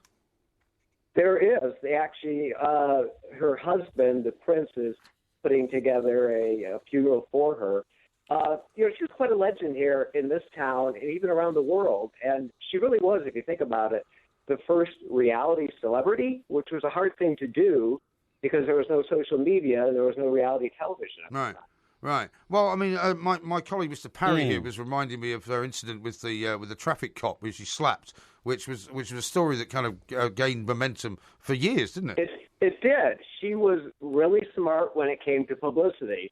I mean, she lost her temper. She hit the Beverly Hills cop, went to jail for 3 days, but she made the most of it. And the press was all over that story. She did a few movies and television shows, but her main job at the time was keeping her name in the press. She was very good at it. Yeah, that's absolutely right. Wasn't she one of 3 sisters, Mike? And what happened to the other 2? If they, I mean, like bit like Joan and Jackie Collins. That's exactly what it was. Their mother, when the 4 of them moved over here from Hungary, her whole goal was to get the 3 daughters into show business. Right. Jaja did fairly well, but she was always a little jealous of her sister Ava, who had a hit television series called Green Acres. Oh. And Jaja was never able to have that kind of Hollywood credential as her sister did. Yeah, sure. No, I remember Green Acres. That still showed quite sort of long into the 80s and 90s on various channels, didn't it? Yeah, it is. It's still in syndication around the world. I mean, all this image she portrayed, Mike, about, she treated men with contempt, she's only interested in millionaires, she always took the house after the end of her marriage, she just told them she wanted diamonds. I mean, was she that sort of crass and one-dimensional, or did she actually have any relationships in life which meant anything to her?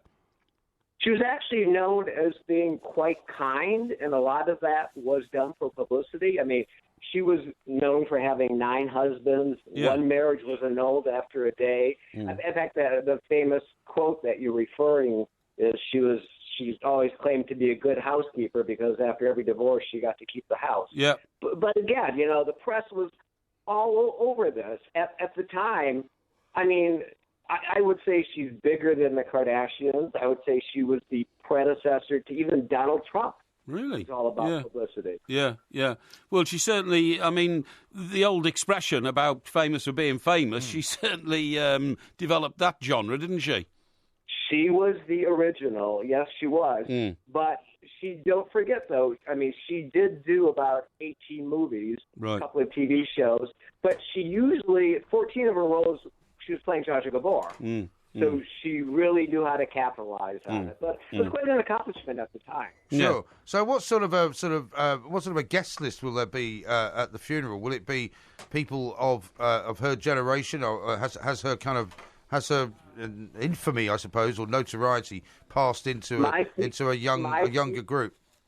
That's the thing. If you're over 20 or 30, you probably don't even know who Zsa Zsa Gabor is. But my feeling is her husband is going to have the funeral as a publicity event, and it's mainly being done for the press. And I think it's going to get some coverage. Okay. Tell me, Mike, was the Conrad Hilton in her life the same Conrad Hilton in Elizabeth Taylor's life? And did she and Elizabeth Taylor, because they seem to be about the same sort of age, have a lifelong rivalry? Yes, she was always jealous of Elizabeth Taylor and of all of her success as far as acting goes. Yeah. And it is the same Hilton family. In fact, Paris Hilton is the great-grandniece of Zsa Zsa Gabor. Yeah, that's amazing, isn't it? So the reality world is all connected, if you think about it. It really is. And talking of, you were talking about the Kardashians, let's talk about Kanye West. Strange story that's come out that he paid $250,000 to a family member who threatened to release a sex tape of him with another woman. I mean, it's not exactly family fortunes, this, is it? No, I don't think that story's true, by the way.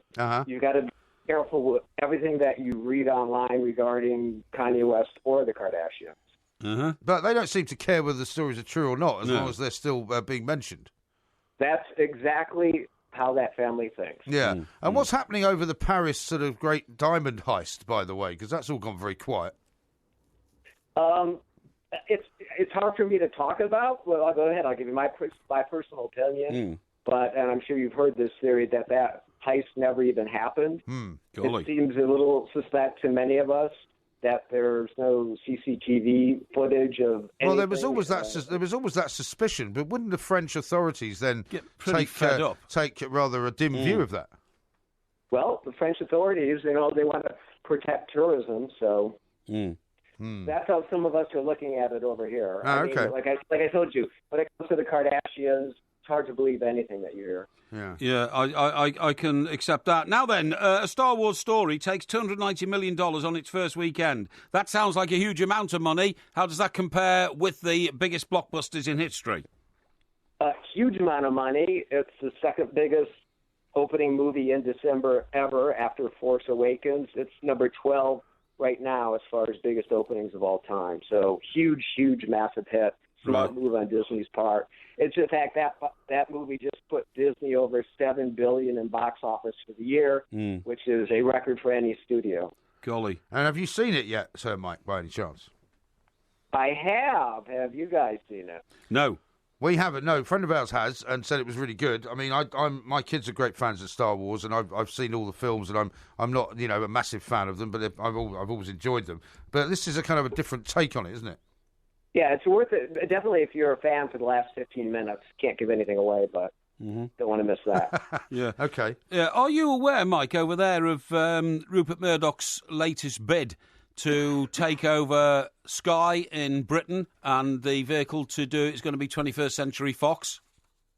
No, I'm not. Well, 21st Century Fox, of course, is obviously it's the TV studio, but it's also the Fox TV network and all that. Well, it's the movie studio as well. It's movie. That's what I mean. Yeah, movie studio. And Mr. Murdoch had through companies in this country, had about a 36 or 40% share, I think, of Sky, which is Europe's biggest pay TV station. Right. Yeah, but he wants to take the lot. He wants to acquire the lot, and it'll be going through regulatory and all that. But it'll make obviously his global companies now even bigger.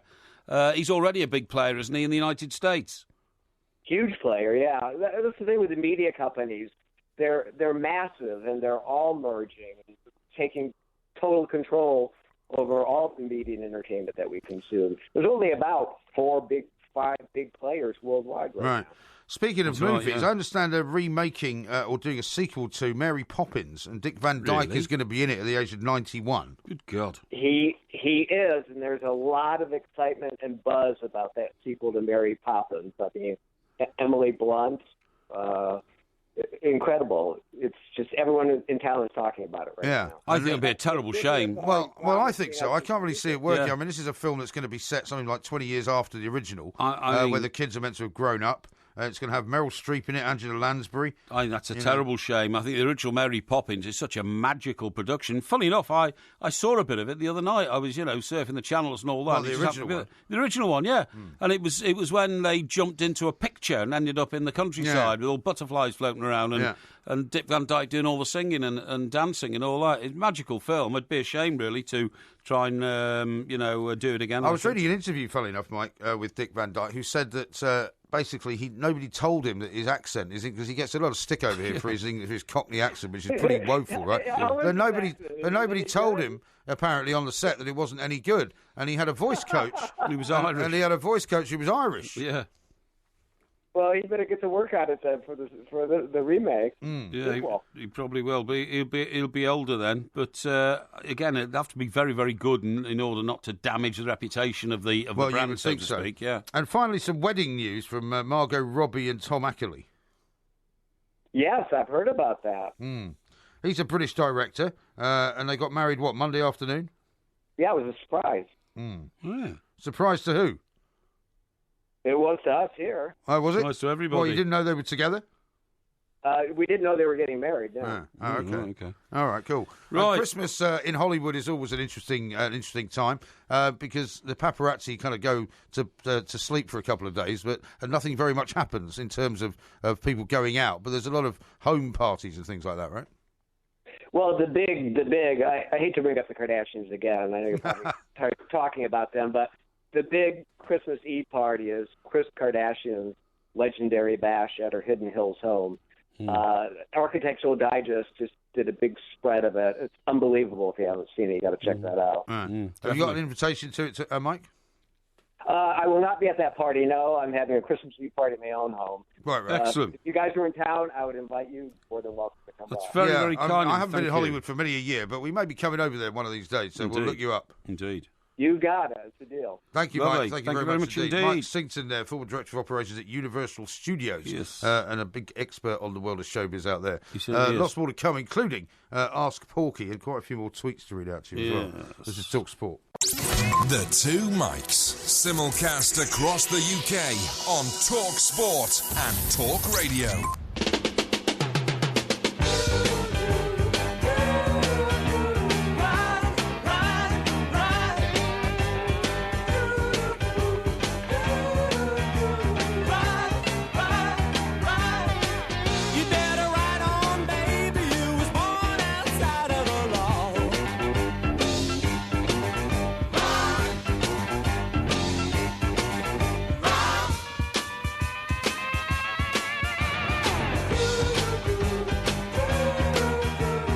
So what do you think about that? Well, I vaguely remember that sort of that line that's going through it. Exactly. The ooh, bit, That's but right, I don't remember the song very well. Yeah, I do. Yeah. When did that come out then? Well, it was in my teens when I was at school. I remember I used to listen to it on my radio and had a little lead plugged in my ear during the lessons. And, what, during school time? Yes, absolutely, yeah. I used to get bored by school lessons. And so you've always had a superiority complex, haven't you? No. Why would I have a superiority complex? Well, you don't think you can learn anything from anyone?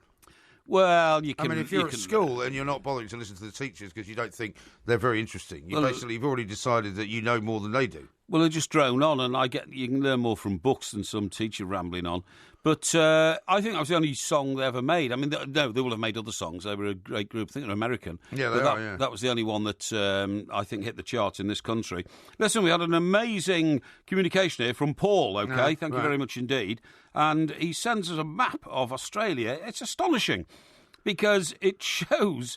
And he's got a statistic with it. It shows a huge area in the middle of Australia, and only on the sort of right side, if you're looking down on Australia, and a bit on the bottom, and then a bit towards the left, and a tiny bit on the top, is where 98% of the population lives. But the vast mass of Australia, which is yellow and takes up a large part of every state, and most of Western Australia and most of the Northern Territories is completely uninhabited. Yeah. Only 2% of the people live in the middle of as Australia. you said, it's uninhabitable, isn't it? That's why they don't do it. Yeah, yeah.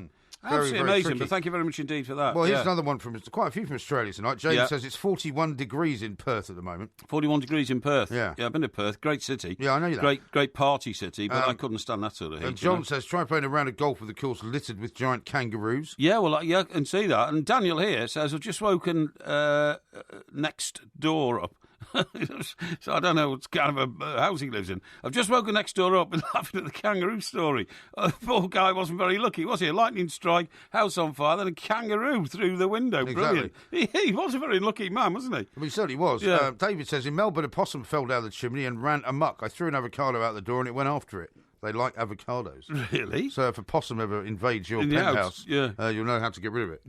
Go for the, what was it, the avocado. Avocado. I don't have avocados in my house. Should have. I like avocados. I think they're great. Yeah, well, why used to don't have you them in my prawn cocktail. You could have an avocado tree. Yeah, absolutely. You didn't have them in your prawn cocktail. You had avocado with prawns. It's not the same thing. Yes, that's what I mean. Yeah, you have a half an avocado, and they put like lovely prawns in that prawn sauce. In it. What's a prawn sauce called? Prawn cocktail sauce. No, it's not. It's called something else, isn't it? Yeah, it's called rosemary sauce or something. Is it something like that? It was very Mary nice. Rose, indeed. that's right. Very nice indeed. Yeah, but that's not a prawn cocktail. Sorry, it's not prawn cocktail.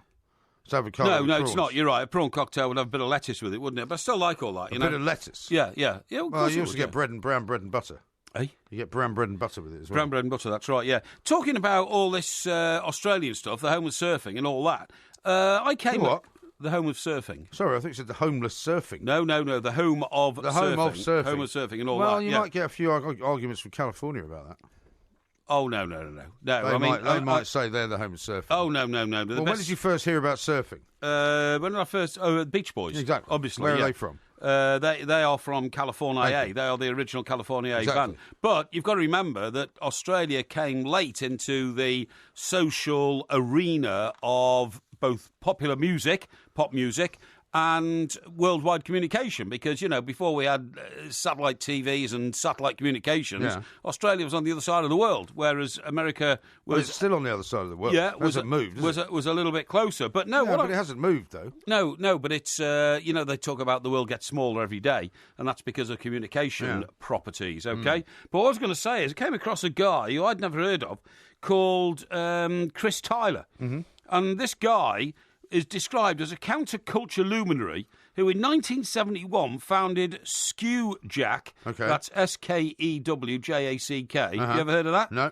A surf village in Cornwall with the promise of 2 girls for every boy to try and make it a community, like a hippie community, you know what I mean? Right. But it became the first surf community in this country and the precursor to what is now a very thriving surfing industry in Cornwall. Yes. Last time I was in Cornwall, we stayed in St Ives, but there's a place around the corner between St Ives and Land's End called something Bay. I'm trying to remember what it is, but it is the surf headquarters of that part of Cornwall, like the North Coast, Sure. rather than the South Coast. Well, Newquay, they do a lot of surfing around. Newquay do a lot of surfing, all that kind of stuff. And, I mean, I was amazed because there's a great restaurant on the top of the cliff there, and you look down, and, I see dozens of surfers out there, riding these great waves. The problem with surfing in this country, though, is you have to wear a wetsuit, whereas, my idyllic sort of surfing scene well, it's true. is sitting in Alice's restaurant on the pier at Malibu. Yes. And watching all these guys just surfing,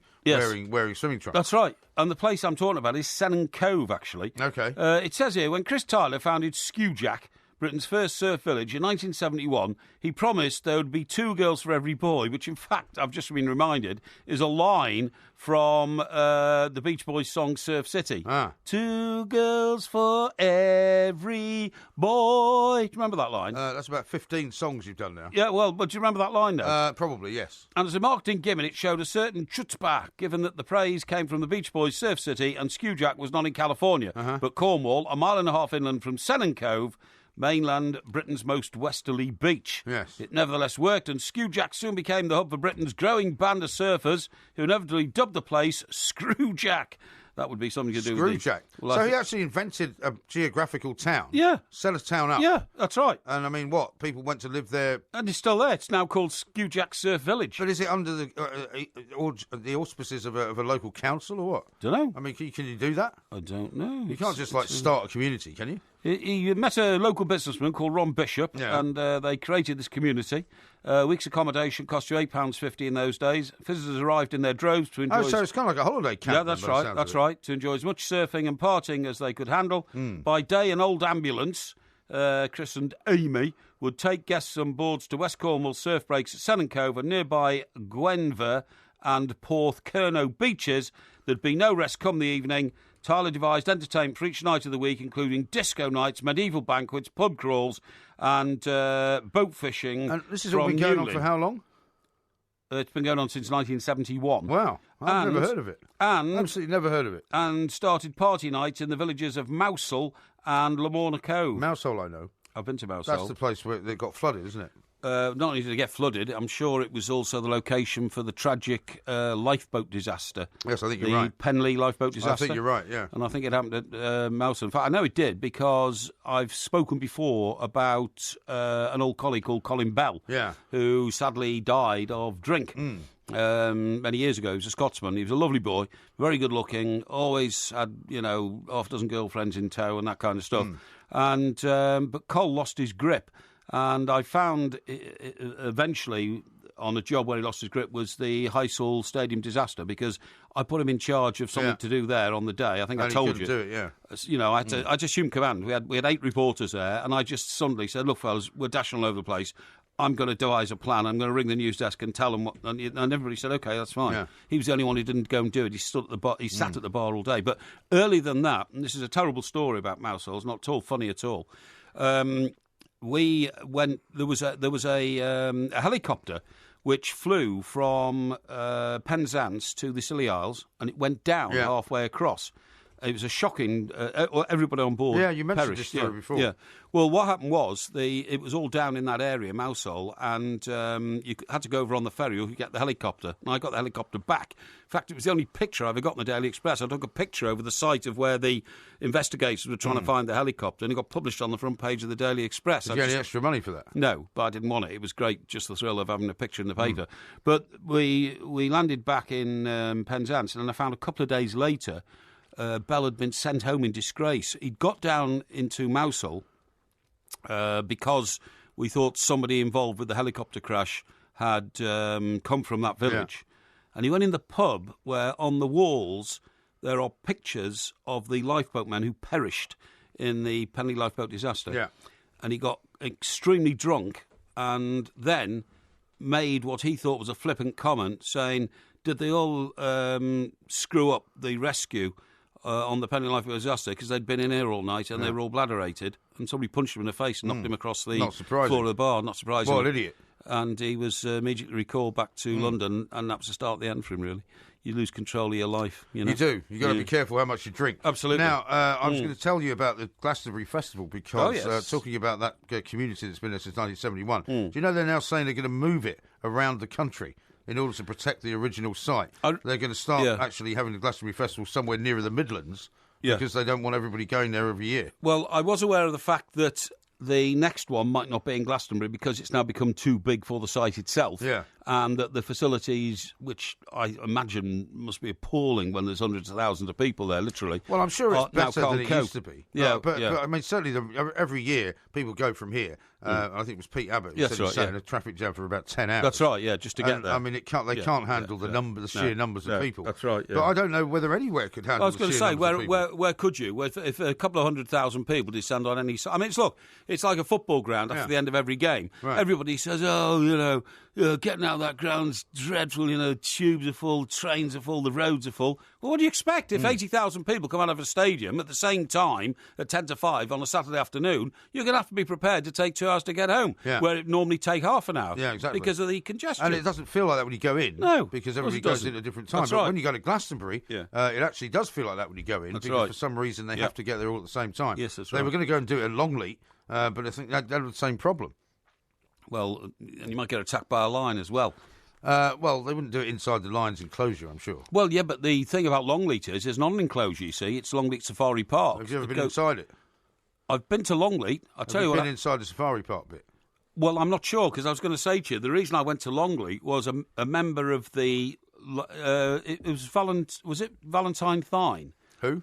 Valentine Thine, the Longleat family. You know the wacky the old... Marquis of Bath. Marquis of Bath, that's right, yeah. I think it's called Valentine Thine from his family. He was found dead in the Grand House or something. And I went... the Marquis of Bath dead? No, one of his relatives, that's what I I'm see. saying, or somebody that he was associated with. He Yeah. had all these wifelets. He had about 30 what he right. called wifelets. They were all sort of, well, they were his mistresses, really, and his girlfriends and all that kind of stuff. Yeah. And unfortunately, one of them had a husband who sort of turned up to find out what was going on, and somebody died. Right. Can't remember quite now, but I Was mean, there a went down. Sorry? Was there a murder? No, it was an overdose of substances Oh, I or something see. like that, you know. But it was a scandal because, of course, it was on the the Marquis of Bath's estate and all that kind of stuff, you know. Okay. Yeah. But you didn't go to see the Lions? Well, I might have done. I mean, they might have been around because I drove through like a huge park to get to the No, you wouldn't have the seen main them. house. You had to go through the big gated bit. Oh, do you? I don't know about that. I'll tell you about that because Yeah. I've been there. Yeah, okay. This is Talk That's Sport. good.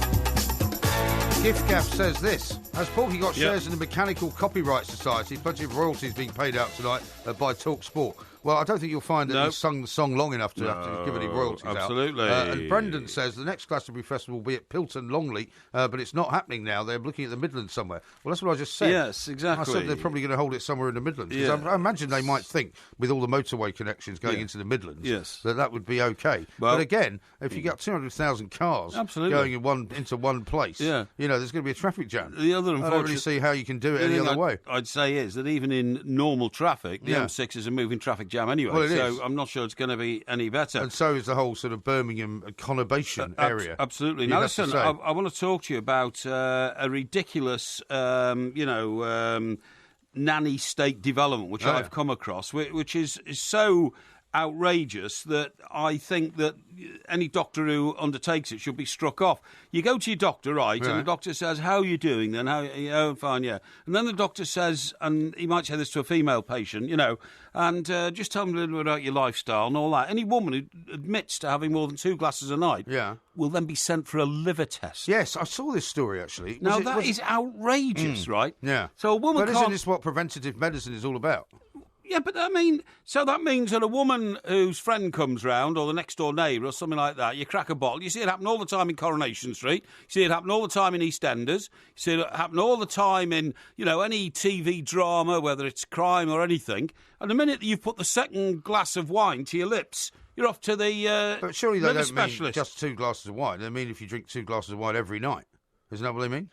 Well, the report says 2 glasses of wine most nights. Yeah. You better have a liver test. Health Watchdog tells GPs to target women. Well, because that's more than the outrage. Well, why is it an outrage? It's supposedly more than the recommended allowance, isn't it? Hang on, For women. if every woman who drinks more than or drinks up to 2 glasses of wine a night is sent for a liver test, the National Health Service will collapse. Yes, it will, won't it? Incorrect. Absolutely correct. Yeah. So women who share a But bottle of wine. but what they will argue is that Yeah. actually it will not collapse in the same way that if all of those women suffered from liver failure, Yeah, but they and don't. then needed liver transplants. They don't. Sometime later on. I'm afraid that the liver failure in relation to the intake of alcohol is completely discriminatory. It is not a given. What do you mean? Well, we know people who've been drinking for 30 years or 40 years, literally, heavy social drinkers, who have never been referred to a liver specialist. That's true. And who, when eventually have to have blood tests for various things, are told, no, everything's okay. It is completely it's completely discriminatory, liver damage. And it's a bit like smoking and cancer. No, you don't wish cancer on anybody, but if you start smoking 40 fags a day, you're probably increasing your chances of getting a lung problem. But people go through their lives Yeah, but smoking these guys cigarettes spend their entire and lives don't get sort of- lung problems. No, that's true. But people Yeah. talk about risk, don't they? And they say that if you're increasing your risk, Yeah. then you should probably take more care of yourself. Yeah. But it also says here men should be also sent if they admit to having like 2.5 glasses a night. So it says women who drink 2 glasses a night would be consuming 35 units a week. Yeah. Equivalent to Which is half a lot. half a bottle of wine a night. Yeah. Half a bottle of wine a night is not a lot of drink in this day and age. Well, it is for some people. It's not. And I believe that It's not for the likes of us, but I mean, it is for quite a lot of I people. believe just as animals over the years have developed things like, the colour of their skin as... Well, you say that you've developed some kind of a liver super strength. I think the last 3 or 4 generations have, because I was about to say to you, if you let me finish, that just as animals... You're saying I'm interrupting you? Yes, just as animals over the years have developed ways to disguise themselves in their environment, you know what I mean? So, Well, like what? Well, like a polar bear's got white hair, so... Well, they're always white. No, they're translucent. What? Polar bear's hair used to be translucent. It's now white. What do you mean translucent? It used to be see-through. See-through? Yeah. What, so you could see their internal organs? No, you idiot. So you could see that It's their skin and all that kind of stuff. And that's why polar bears always plant a snowball on their nose, because that's the only part of them. No, you're the only person that says that. That's what they do. They do. It's That's the only not part true. of them that's black, and That's not therefore true. they can be found by predators. Not that there are many predators There are no to predators of polar bears. because polar bears don't get eaten by anybody else very often. So they don't. Well, not at all. No, what the polar bear does is the reason it changed to white is because it is the predator and it likes sneaking up on seals. Well, when was it not white? That's just my point. I don't remember ever seeing a polar bear that wasn't white. Historically, polar bears were brown until they started living in the Arctic, and then they became white. Really? But anyway, let me just say here. So what I'm saying is, I reckon in the last 100 years that Homo sapiens man has actually developed resistance to the devilment of disease brought on by alcoholic consumption. Well, the figures would not suggest that. Because Well, I an think awful they lot of would, people because have we all liver- drink so much more these days. Well, I'm not sure that's true either. It is true. I think more people drink than used to drink. I think that's true. But whether more people drink more than the people who used to drink in the olden days, They do, undoubtedly. I don't know if that's true either. I mean, in the northeast of England, even as recently as the 1930s, the reason why when you go into a bar in somewhere like Wallsend and you order a bottle of Brune, which is a bottle of Newcastle Brown, they give you a half-pint glass. And the reason for that is that since the 30s, when men were very poor, when there was a depression and it hit those sort of working communities very hard, a man would always go into a bar and ask for a bottle of Brune. Yeah. And you get 2 half-pint glasses, you share it with your mate, because that's all you could afford. Yeah. Now, if you could do that twice a week, you were in good shape. Yeah. Now, of course, anybody in Wallsend of a working nature could afford to drink 4 or 5 bottles of Brown a night without I'm a not problem. sure if that's true because I'm sure it's true. It's a lot more expensive now, isn't it? To Yeah, drink? well, of course it is. Yeah, but what I'm saying is that the consumption of alcohol in our society, I would say now, is 10 times what it was in the reason in the post-war years. And the reason that the medical profession is trying to curb that is because it causes a lot more problems than we had perhaps 50 years ago. Well, okay, you say that, but I mean... Well, it does. I mean, there's alcohol-related problems which could be liver-related or other health-related things. Yes, there can be. I'm not denying there's that. the violence that you see on the streets in the middle of all these towns Well, and I mean, cities yeah, that we but talked about, that is which the is fault. all alcohol-related. But that's the ridiculous, idiotic fault of Tony Blair for Well, you can't blame introducing Tony Blair for it. 24-hour-a-day drinking No. and an acceptance that you can get bladderated round the clock and it's perfectly all right. No, well, he didn't expect that to be Oh no, the he case. expected cafe society Yeah. because he's, he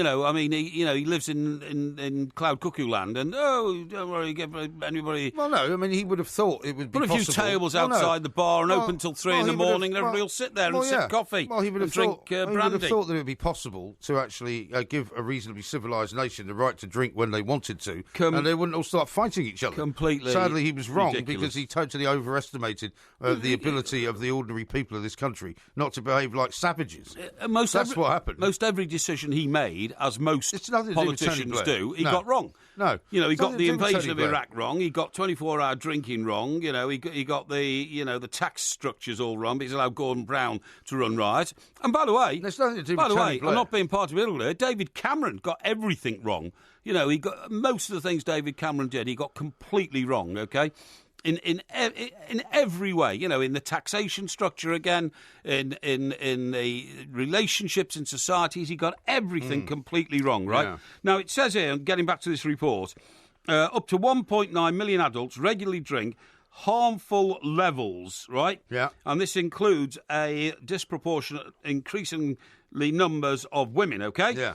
But experts said a lot of people would probably drink even more over Christmas and New Year, and this is why the warning has now been put out. Yeah. They pointed out that many couples, live together, don't think twice about sharing a bottle of wine in the evening, yet would never consider themselves harmful drinkers. Yeah. So a standard 175 millilitre glass of wine, now that's what we call a small measure. Yes. You get 6 of those into a bottle, right? Contains 2 units, while a large 250 millilitre glass may have 3 or 4. Now, NICE's guidelines, NICE are these bunch of interfering individuals called, what are they? These are the people that sort of set the health standards for the country. Yeah, what does it stand for, NICE? N-I-C-E. It's National something or other. National Institution of something or other. Yeah. Wish I knew what that was, actually. Well, I'm sure we can find out. They should tell you this, in this report I'm reading. Anyway, it says, what does it say? NICE's guidelines are aimed at detecting adults with early-stage cirrhosis, scarring of the liver, which eventually leads to death. Well, I agree that if you've got somebody who's drinking so much they've got cirrhosis of the liver, they should stop. But most of us haven't. Well, I mean, you say that, but I mean, I think the problem. I mean, here's a tweet from Becky in New Zealand. Yes. Who's in the medical business. She says, "Believe me, doctors and consultants will be at the front of the queue for liver tests, women or not." Yeah, no, I agree suggesting with that. An awful lot of people who drink too much I do. are actually in the medical profession themselves. I agree. Which is true. Anyway, a guy called Dave Roberts, who is Director General of the Alcohol Information Partnership, and that represents the drinks industry, so they're obviously a movement who are there to, in their view, balance the reports on make sure that alcoholism. many people can keep buying as much booze as possible. He said the majority of people in the UK enjoy drink in a convivial and moderate manner as part of a healthy lifestyle. Recent data from the NHS showed that the vast majority of men and women Part of a healthy lifestyle. of all ages drink at the levels that the Chief Medical Officer describes as low risk. Yes. So there's a case on either side there. There is. James says, I just cracked a beer after a late shift and you start talking about liver failure. Because it's putting the beer down now. Quite right. Well, don't put it down. Just drink it slowly and don't have too many of them. This is Absolutely. Talk Sport. The Two Mics, simulcast across the UK on Talk Sport and Talk Radio.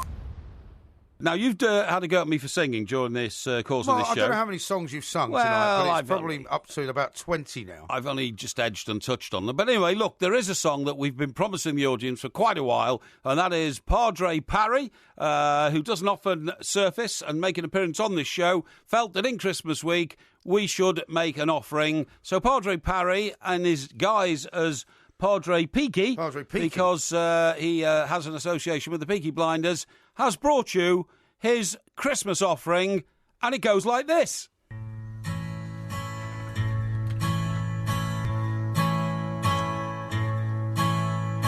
Bladeration, oh pish rolling out of her bar. Salvation I seek wide and far, oh moderation.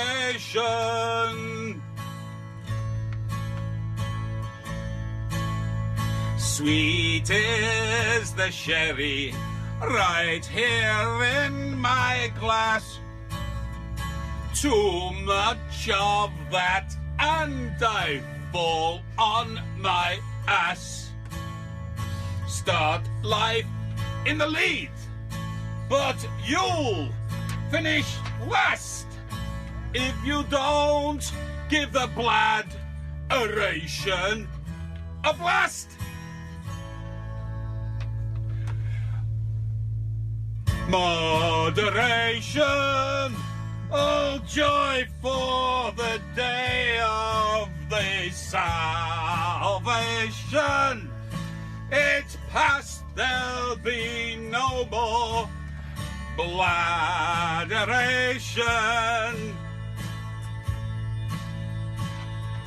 Where has Porky Padre been, or Padre Peaky, or Peaky Porky, or whatever his name is? Well, it's a busy old life. Has he been on these sort of travels? A bit like the guy from Kung Fu? Not really. It's a busy old life, and I think spiritual work takes up most of the time now. There's so much to be done in the world. There's so much wrong in the world, so much evil, so much that needs looking at, so much care that needs for those who can't care for themselves, so much attention to those less fortunate. Less fortunate. That's especially a very this good time way of of putting year. it. But at this time time of the year. But anyway, I'd like the audience now to give us their verdict on that Padre Parry recital, because I thought it was actually rather good. Yeah, well, you would think that, because you have a sort of close association with Padre Parry. Yes, nobody's indeed, quite sure what that association is. That's if right. you want to see the video version of that, by the way, you can go to Two Mics TV. You can find a link on Twitter. Absolutely. But just go to Two Mics TV and you'll find all kinds of stuff on there. Yes. Now, Gift Gaff sent quite an interesting piece of information. Oh, yes? He says that, Alec Baldwin is on Saturday Night Live impersonating Trump pretty much every week now. Oh, I didn't know that, no. Have you not seen it? No, I haven't. It's very funny. Yeah. What Trump time's has been- that on? Well, it's on Saturday Night Live in America. So That's what I mean. it's Can on. we get it in this country? You don't really get it here, but normally So how do you see it then? Well, because you see clips on Twitter, you can see clips on Facebook. Oh, I see. If you Okay, search yeah, the yeah. internet, you can find it. Right, okay. And just find the actual Trump impersonation stuff. I see, And yeah. Trump has complained, basically, about Saturday Night Live, as if it's some kind of news program. He goes, why don't we have any balance? Yeah. And he says, we should have balance for this. Yeah, I should have a right of reply. And people are like, well, hang on a second, it's a comedy show. You don't get a right of reply on a comedy show, and you don't have balance on a comedy show. So get stuffed. But he said an interesting piece of information here, which says that Ali Baldwin gets paid $1,400 rather, every time he plays Trump on Saturday Night Live. So he's making himself quite a pretty little penny. Who's that? Alec Baldwin? Alec Baldwin, yeah. That's not a big fee by the standards of American Well, it's a big TV fee stars. in terms of the fact that he does it for about 3 minutes. I don't think it is, actually. You don't? It's £1,000. Yeah. Well, you don't think that's worth doing? Well, no. I mean, when you read that, Dallas at its height, the actors in that were getting $100,000 a series and all that kind of stuff. I mean, well, it's got a lot more than that now. Not a lot of money. Yeah, of course it is. Yeah, it's not a lot of money, is it? Eh? Okay, well, I just thought it was an interesting piece of information, which you've now dissed completely. No, not at all. I was very grateful for that piece of information. Rodney Thank says you. he's up early to get the Crimbo post delivered. Just want to wish you two a happy Christmas live on the show. Okay. Well, thank you, Rodney. And Rodney's a postman, is he? That's what he says. Rodney, you're a great guy. Yeah. What would you do without the postman in this country? I see all those strikes have been called off now, by the way.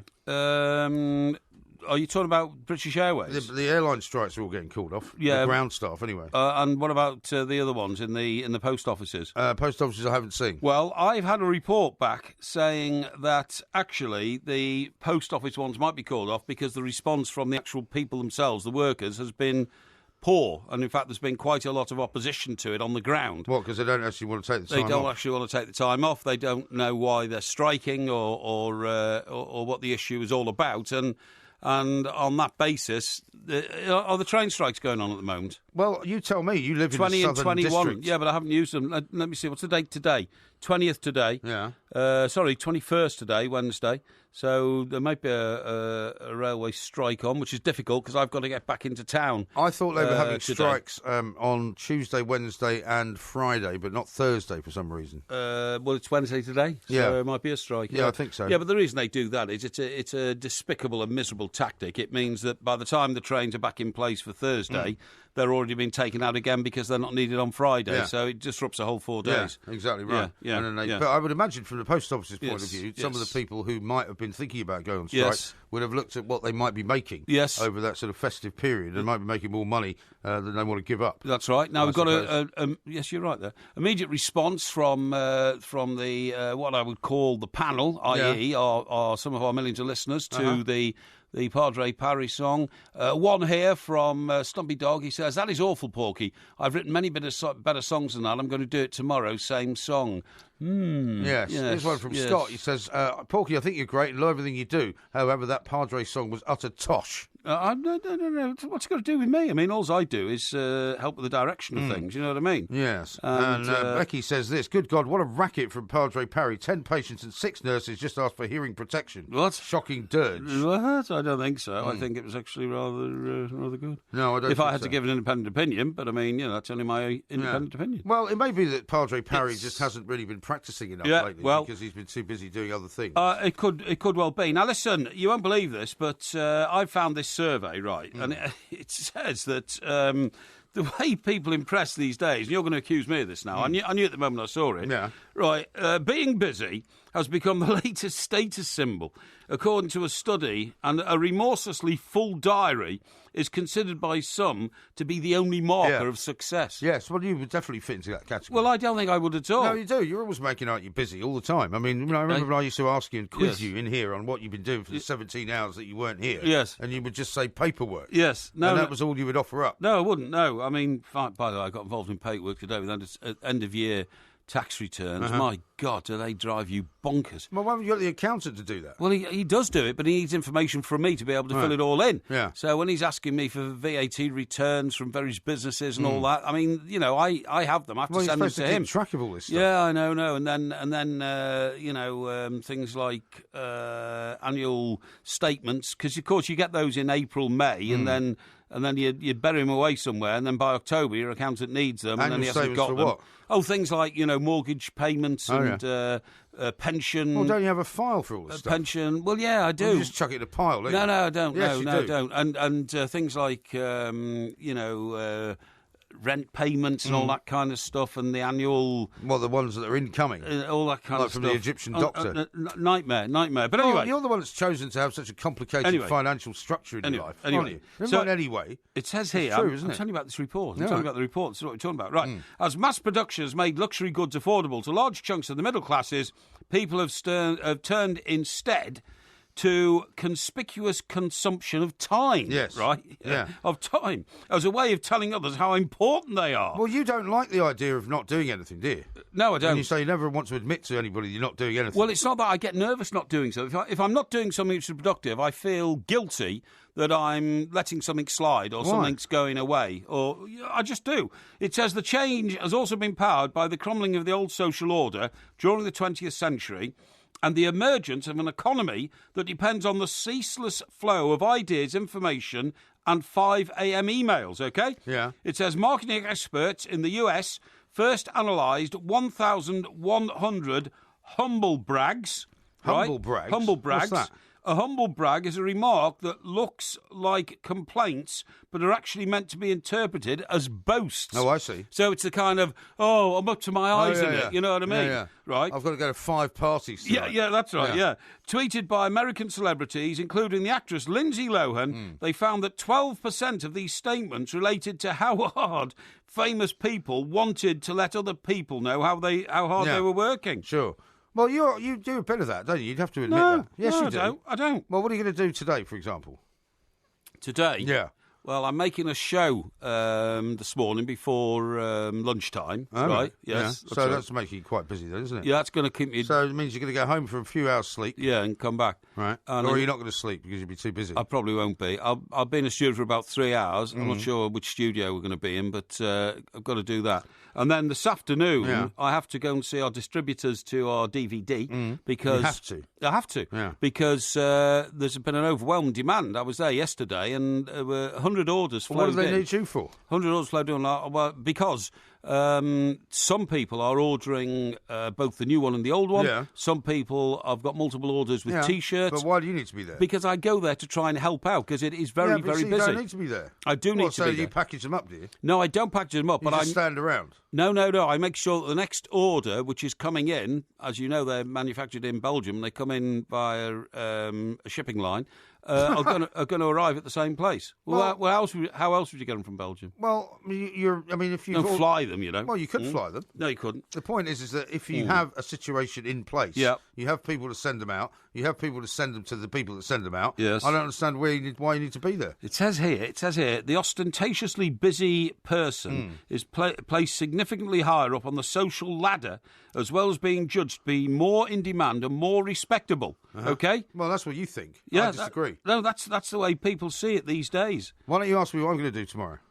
I don't care what you're doing tomorrow. You don't care? Why should I care? Okay. Why should I care? Well, because I might be coming around your house to assassinate you. No, you won't. I think you might want to know. No, you won't. You won't get through the Iron Gate. No, there is an Iron Gate, is there? Of course there's an Iron Gate. Oh, I thought you said there wasn't one there. No, I've never denied there's an Iron Gate because I have to look after my Drug properties when dealers' I'm gate. not there. No, it's not drug dealer. It is a beautifully ornate, white, I want to see a picture of it. Metal work gate. I want to see a picture of it. Metal work, okay? Metal work. Metal work. Yeah, it's an iron gate. It's a prison gate. It's not. It's Ask not Porky's like coming up. Nothing like that. Porky may be too busy to answer any of your questions. Exactly. We'll do our best. Porky, because it's getting near Christmas, there's quite a lot of Christmas-related type questions. That's good. As ever, we're going to ask you to be as brief as possible, but as helpful as possible. And we'll try and get through as many as we can. Indeed. First one is on Facebook from Anil. Okay. He says, hello, Mike. What is the best way to get a small business with an innovative new product noticed with little or no marketing budget? The best way to do that, mate, is to be different. You have to be different in everything you do. Get onto social networking. That can help. But you've got to do something explosive. Like, for instance,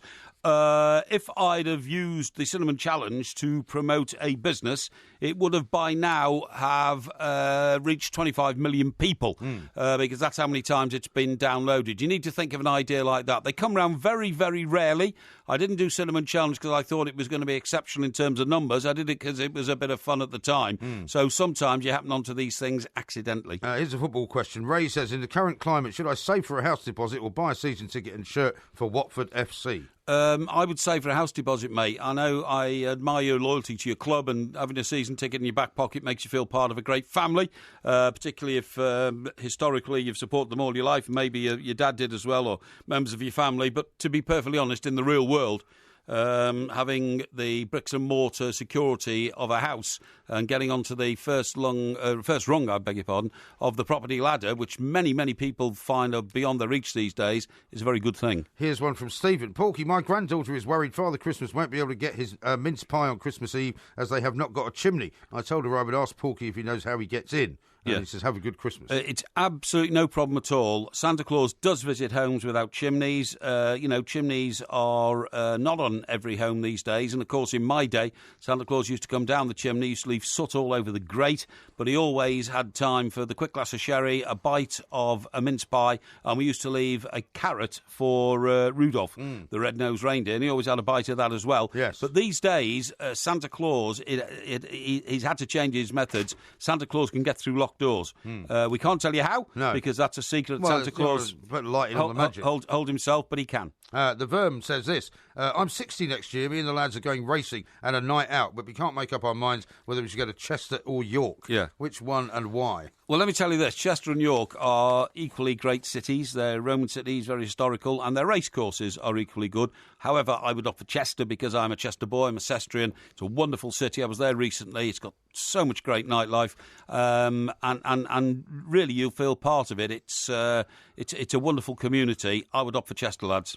David says this, Porky, my other half wants to drag me along to her mum and dad's place on Boxing Day, only I don't get on with them. Yeah. Should I reluctantly go or feign illness, stay at home and get bladderated on my own? You've got to go, I'm afraid, because what you have to understand is that any relationship is a compromise. It has to be. I remember Sir Larry Lamb, the legendary Fleet Street editor for whom I worked. Sadly, he died of dementia, but he had an outstanding career. One thing he told me in the middle of all the ups and downs and the fury and the fireworks of a journalistic career, which took us from here to Fleet Street to New York and back and all that, was that the hardest thing he ever did in life was make his marriage work for 30 years, but he had to do it through a lot of compromise. I'm sure he did. Here's one from Becky who says, my sister has asked me to cook a ham for Christmas. Do you have a favourite recipe for glazed ham? Well, I don't have a favourite recipe for glazed ham, but I do love ham. I mean, I'm a traditionalist on Christmas Day. I have the turkey, and I like it, with all the trimmings and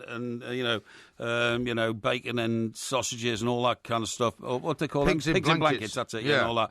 But my favourite choice for Boxing Day is always ham. Now, I'm not sure how you glaze ham. I don't do the cooking, but it's, the ham and the old cauliflower cheese with the mushy peas on Boxing Day is a favourite, and I wish you luck. Mushy peas, eh? Pete says this, I've just won third prize in a Christmas raffle. It's a second-class rail ticket. Should I give it to someone I don't like? No, I mean, depends where you're going.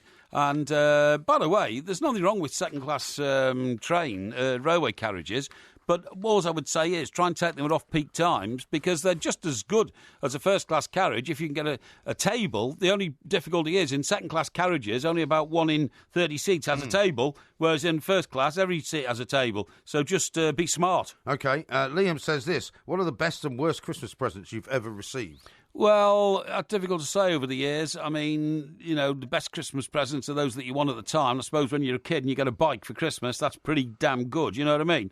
I got a pair of Continental football boots when I was 11. Couldn't believe it. Fantastic. Loved them. You know, wore them till they felt a what bit. was that, the make? Or? No, the make was... Puma? No, it wasn't Puma. It was, what were they? Was it Umbro, was it? Umbro, maybe? Yeah, I think it was Umbro. Oh, Gola. I think it was Gola. I think it was Gola boots, yeah. Possibly. But the worst Christmas presents are those that, you know, when you open them, you have to feign that, oh, yeah, this is brilliant. But in fact, you take them home, throw them in the bin. Yeah. And there's been plenty of those over the years because I am sort of known, without sounding pompous, as the man who's got everything. Yes. So people buy me drivel and rubbish. Kelly says this: if you could bring one person back from heaven or hell, who would you choose? Well, I mean, that's obvious, isn't it? Yeah, I'm afraid so. You I know, did fear this. Exactly. The answer would be John Lennon, because then he'd write a load of another brilliant, great songs we could all listen to. Well, you'd hope so. But, you mean, there's legendary people you'd like to spend a lunchtime with, like Winston Churchill and Nelson and, you know, just great, great people, yeah. Yeah, OK. How about this from Glenn? He says, Dear Porky, my house is haunted. Electrical equipment keeps turning itself on and off. Things are going bump in the night with no horizontal refreshment anywhere. Does this mean the spirits of my family are letting me know they're around, or should I look for an exorcist to rid the place of evil spirits? No, nothing like that, pal. Get an electrician in and get the wiring checked out and sorted, because that's what it is. The other side of what you're talking about simply doesn't exist. It's all in your imagination. Now, another Christmas one. What's your favourite Christmas movie, says Ray on Facebook? I haven't really got a favourite Christmas movie, although the one I really do like, but I don't think it's a Christmas movie, but it involves people dressing up as Santa Claus at the end, is Changing Places with Eddie Murphy. Do you mean Trading Places? Trading Places, yes. Thank you. Trading Places. And it ends up, doesn't it, in a Christmas party? They're it does. threatening to shoot each other and all that. Well, yeah, there is a scene like that. So if that's Christmas, it's that one. Kelly says this: will Bobcat Bob make it to 2017 without the Swansea board pushing the envelope containing his P45 across the table? If he makes it to 2017, I don't think he'll make it to Easter 2017 or anywhere near Easter. I think he'll be lucky to get a Valentine's Day 2017. But I wish him well. We don't mean any harm in, exemplifying his accent. You gotta push the envelope, and plenty of people on my radar. And don't give away too many PKs. No. Trevor says, why does Padre Parry only work Easter and Christmas? Hashtag bone idle, hashtag bladderated. Bit harsh, that. There's a lot of need in the spiritual world where you don't have to put yourself forward to prove that you are spiritually helping people. I help people all the time. I enjoy helping people. In fact, funny enough, between Christmas and New Year, I'm going down to the Main Chant Sanctuary, which is the charity that you and I give to, Mike, in our association with the sponsors of our Saturday morning warm-up show. Here's one from Craig. Mike, I ordered your new DVD for my dad's Christmas last Wednesday. Will it be here on time? Well, I very much hope so, and if it's not, then send a tweet, all right, telling us it's not there, and then I will start following you, and we'll make sure via a DM that you can get me an address and I can personally supervise the posting of it tomorrow, because I'm going to be at the distribution centre. David says this: what's the best kind of gift to bring to a Secret Santa party? Something funny or something heartfelt? I don't know what a Secret Santa party is. Isn't that where you bring everybody brings a present into the office? Right, and okay. They get sort of distributed at random. Oh, I see. To people, so you don't know what you're going to get. I see. So is it a bit like the Masons and the Black Ball vote? So you don't I'm know. not a Mason. I don't know. You don't know who's brought the present in, and you don't know who's going to get it. Is that what it is? I think so. Yeah. Well, if I were you, I would take something of intrinsic value, like, for instance, a 2 Mics DVD is a perfect example of what you could do in a Secret Santa party. Yes. Yeah, without a shadow of a doubt. Yeah. Michael says, Dear Porky, what must a man like me do to find the zen that you have been portraying the past few weeks? I expected a different reaction after the game last night, and you blew my mind. Please inform me on your tips. I think he's saying that he was expecting you to be slightly less calm about the Everton-Liverpool All result. I can tell you is that you have to have a philosophy towards life. And I remember Paul Merson telling me once when he went through the 12-step alcoholic programme that one of the main facets of that is don't worry about things you can't change because it'll just drive you mad with frustration.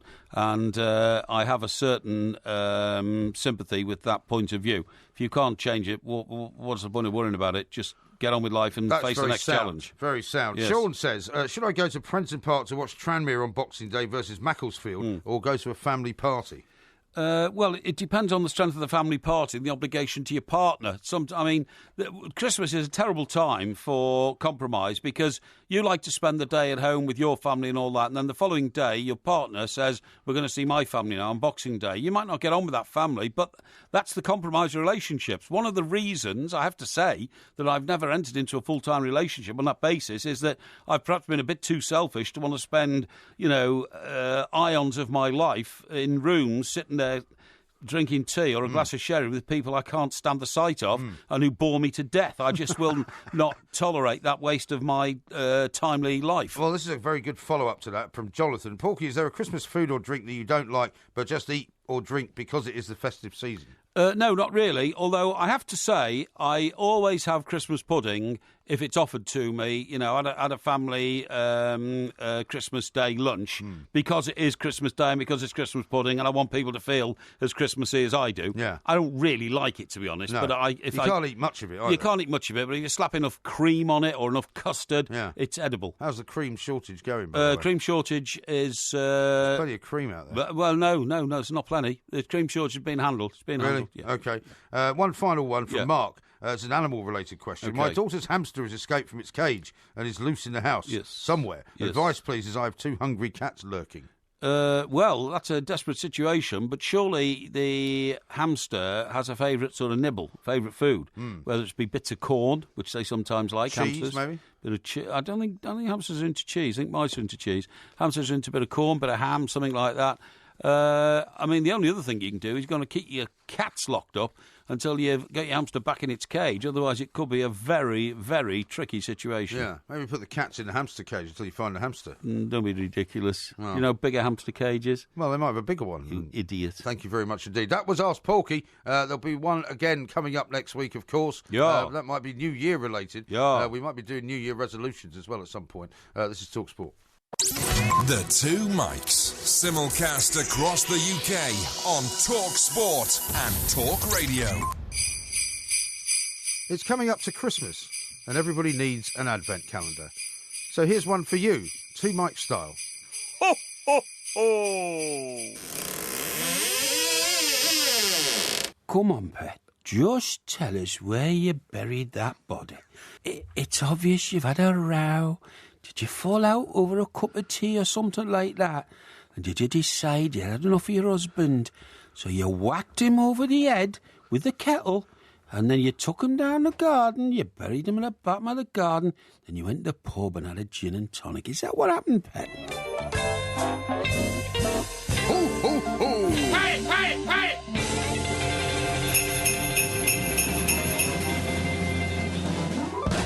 That was Vera, of That course, was Vera. who made an appearance in the Whitley Bay show. In fact, we've still got a little video that we'll be putting out of Vera at Whitley Bay, probably at some point in the new year, Will we? I dare say. And the Whitley Bay podcast is yet to appear as well. So That's there's right. lots and lots going on. That's now, right. here's a story that might, I can't imagine what the Parry family Christmas is like. Right. But Why I not? can't. Well, because It's like I just, any other normal family Christmas. well, I suspect that it is, but I Yeah. mean, like nobody can put themselves in one place and figure out exactly what's going on. Okay. Because I imagine what you don't do, right, is at any stage sit down and decide to all have a game of Monopoly No. or something like No, that. no. Or a game of cards. Or, No.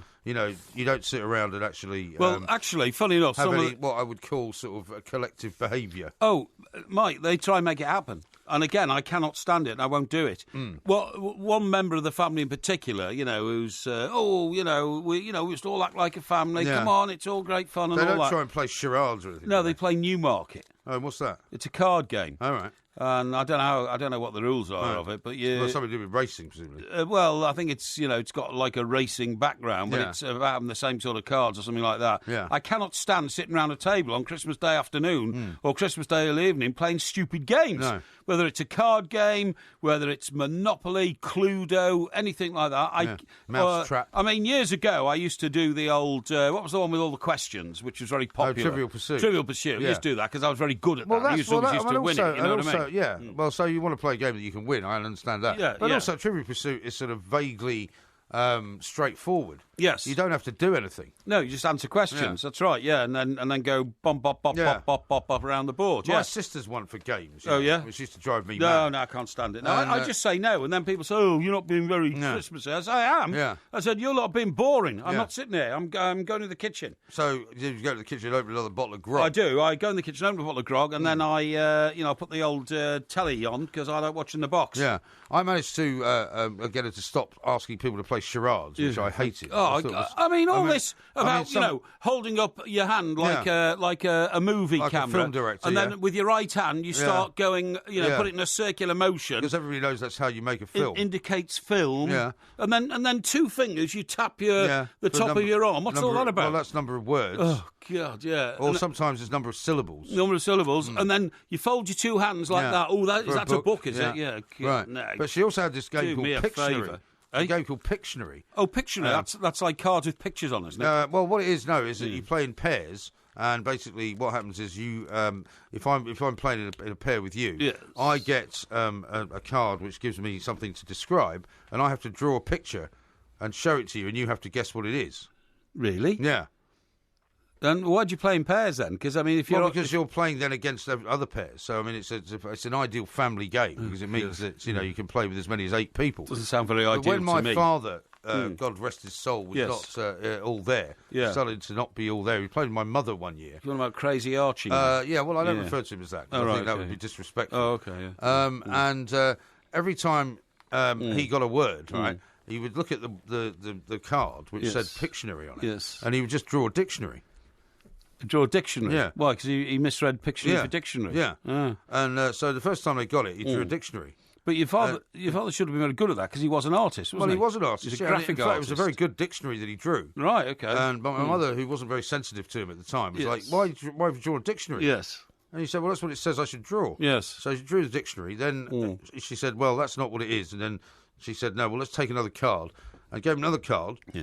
He drew another dictionary. And this went on for about 4 goes. Was this the first indication of the fact that your father might have had some thinking problems? It was one of the times when we Yes. realised that he might not Yes. quite be as he was, Yes. as it were. Yes. But it was quite funny at the same time. Well, yes, I'm sure it is. But, it's not really good form, is it, to start taking amusement from people who clearly are showing Yeah. signs of mental confusion. Well, it's all right if they're members of your own family. Yeah, well, so Anyway, you say. the reason I was telling you about this Monopoly scenario Yes. is, right, that Hasbro, who make Monopoly, have actually set up a hotline, Yeah. right, for families this Christmas to ring if they're having a row. I know. Because apparently something like 50% of the games Yeah. that start over Christmas Yeah. will end in some kind of a fight.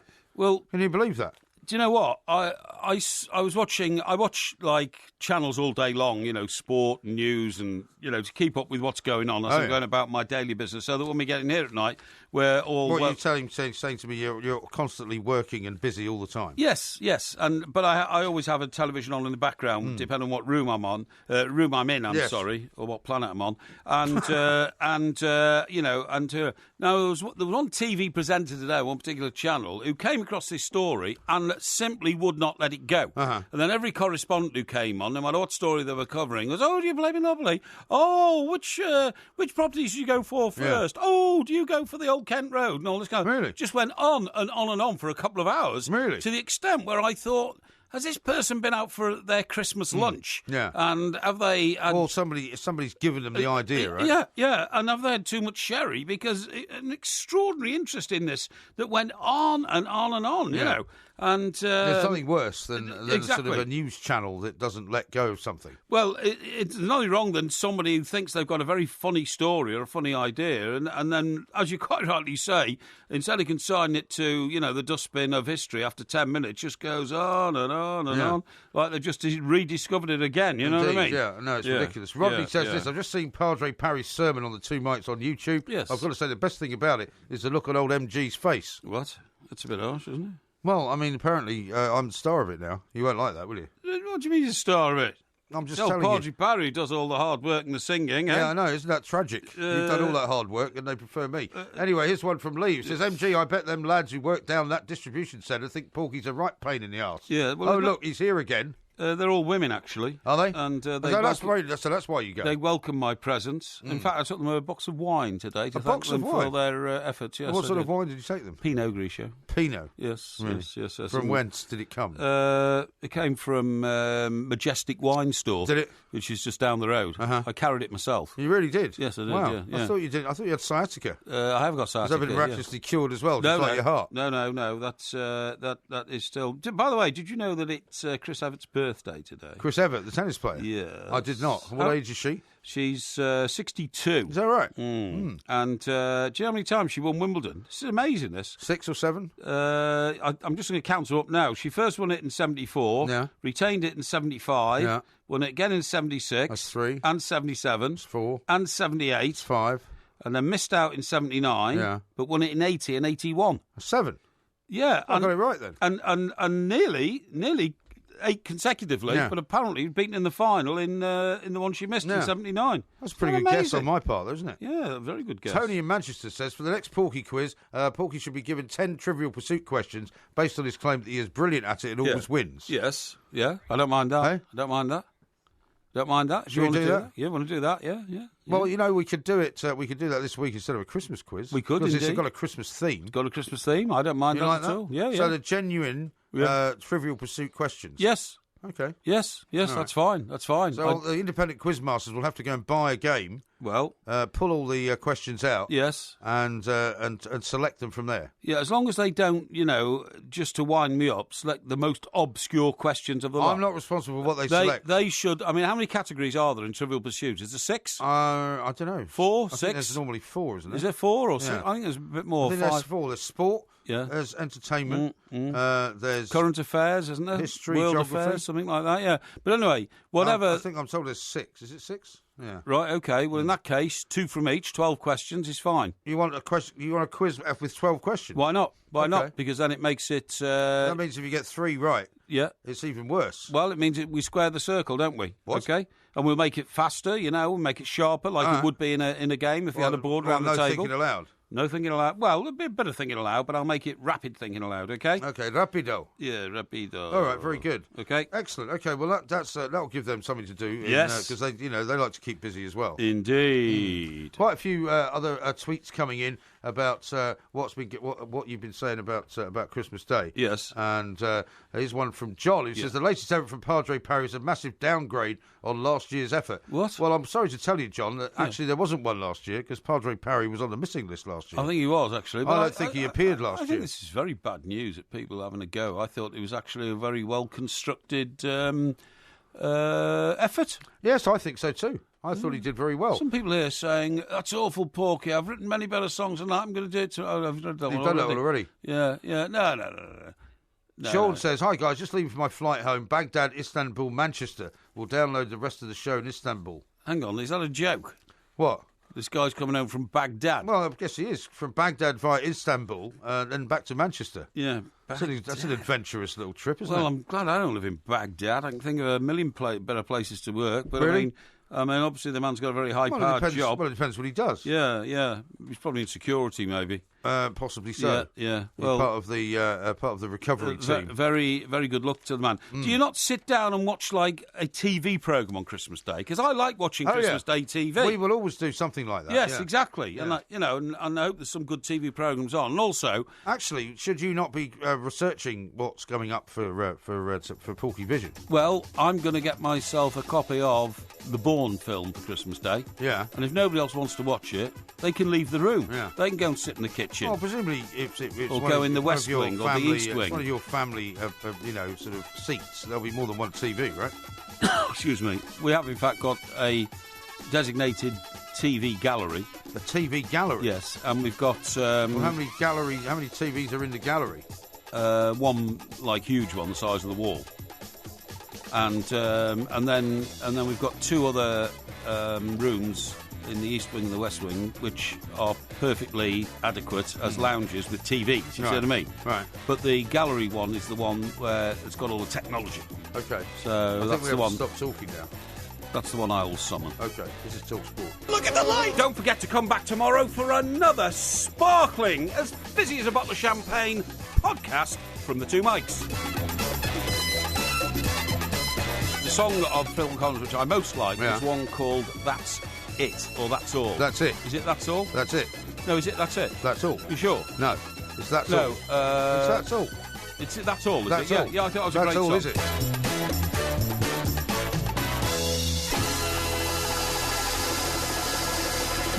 You go to Glastonbury, Yeah. it actually does feel like that when you go in, That's because right. for some reason they Yep. have to get there all at the same time. Yes, that's They right. were going to go and do it at Longleat, but I think that had the same problem. Well, and you might get attacked by a lion as well. If you love the Two Mics podcast, you'll love the live show. Weekday overnights from 1am on DAB Digital Radio and 1089 and 1053 AM and via the TalkSport app. TalkSport, your Premier League station with exclusive commentaries every weekend. What an absolute corker! TalkSport. Moderation! Oh, joy for the day of the salvation! It's past, there'll be no more bladderation.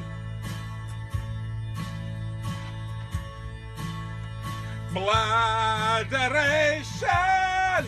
That's on in the past, it's now moderation. I want it to last. Oh, moderation. I think the men have come for you. Padre. Time to go. Thank you, my children. Thank you.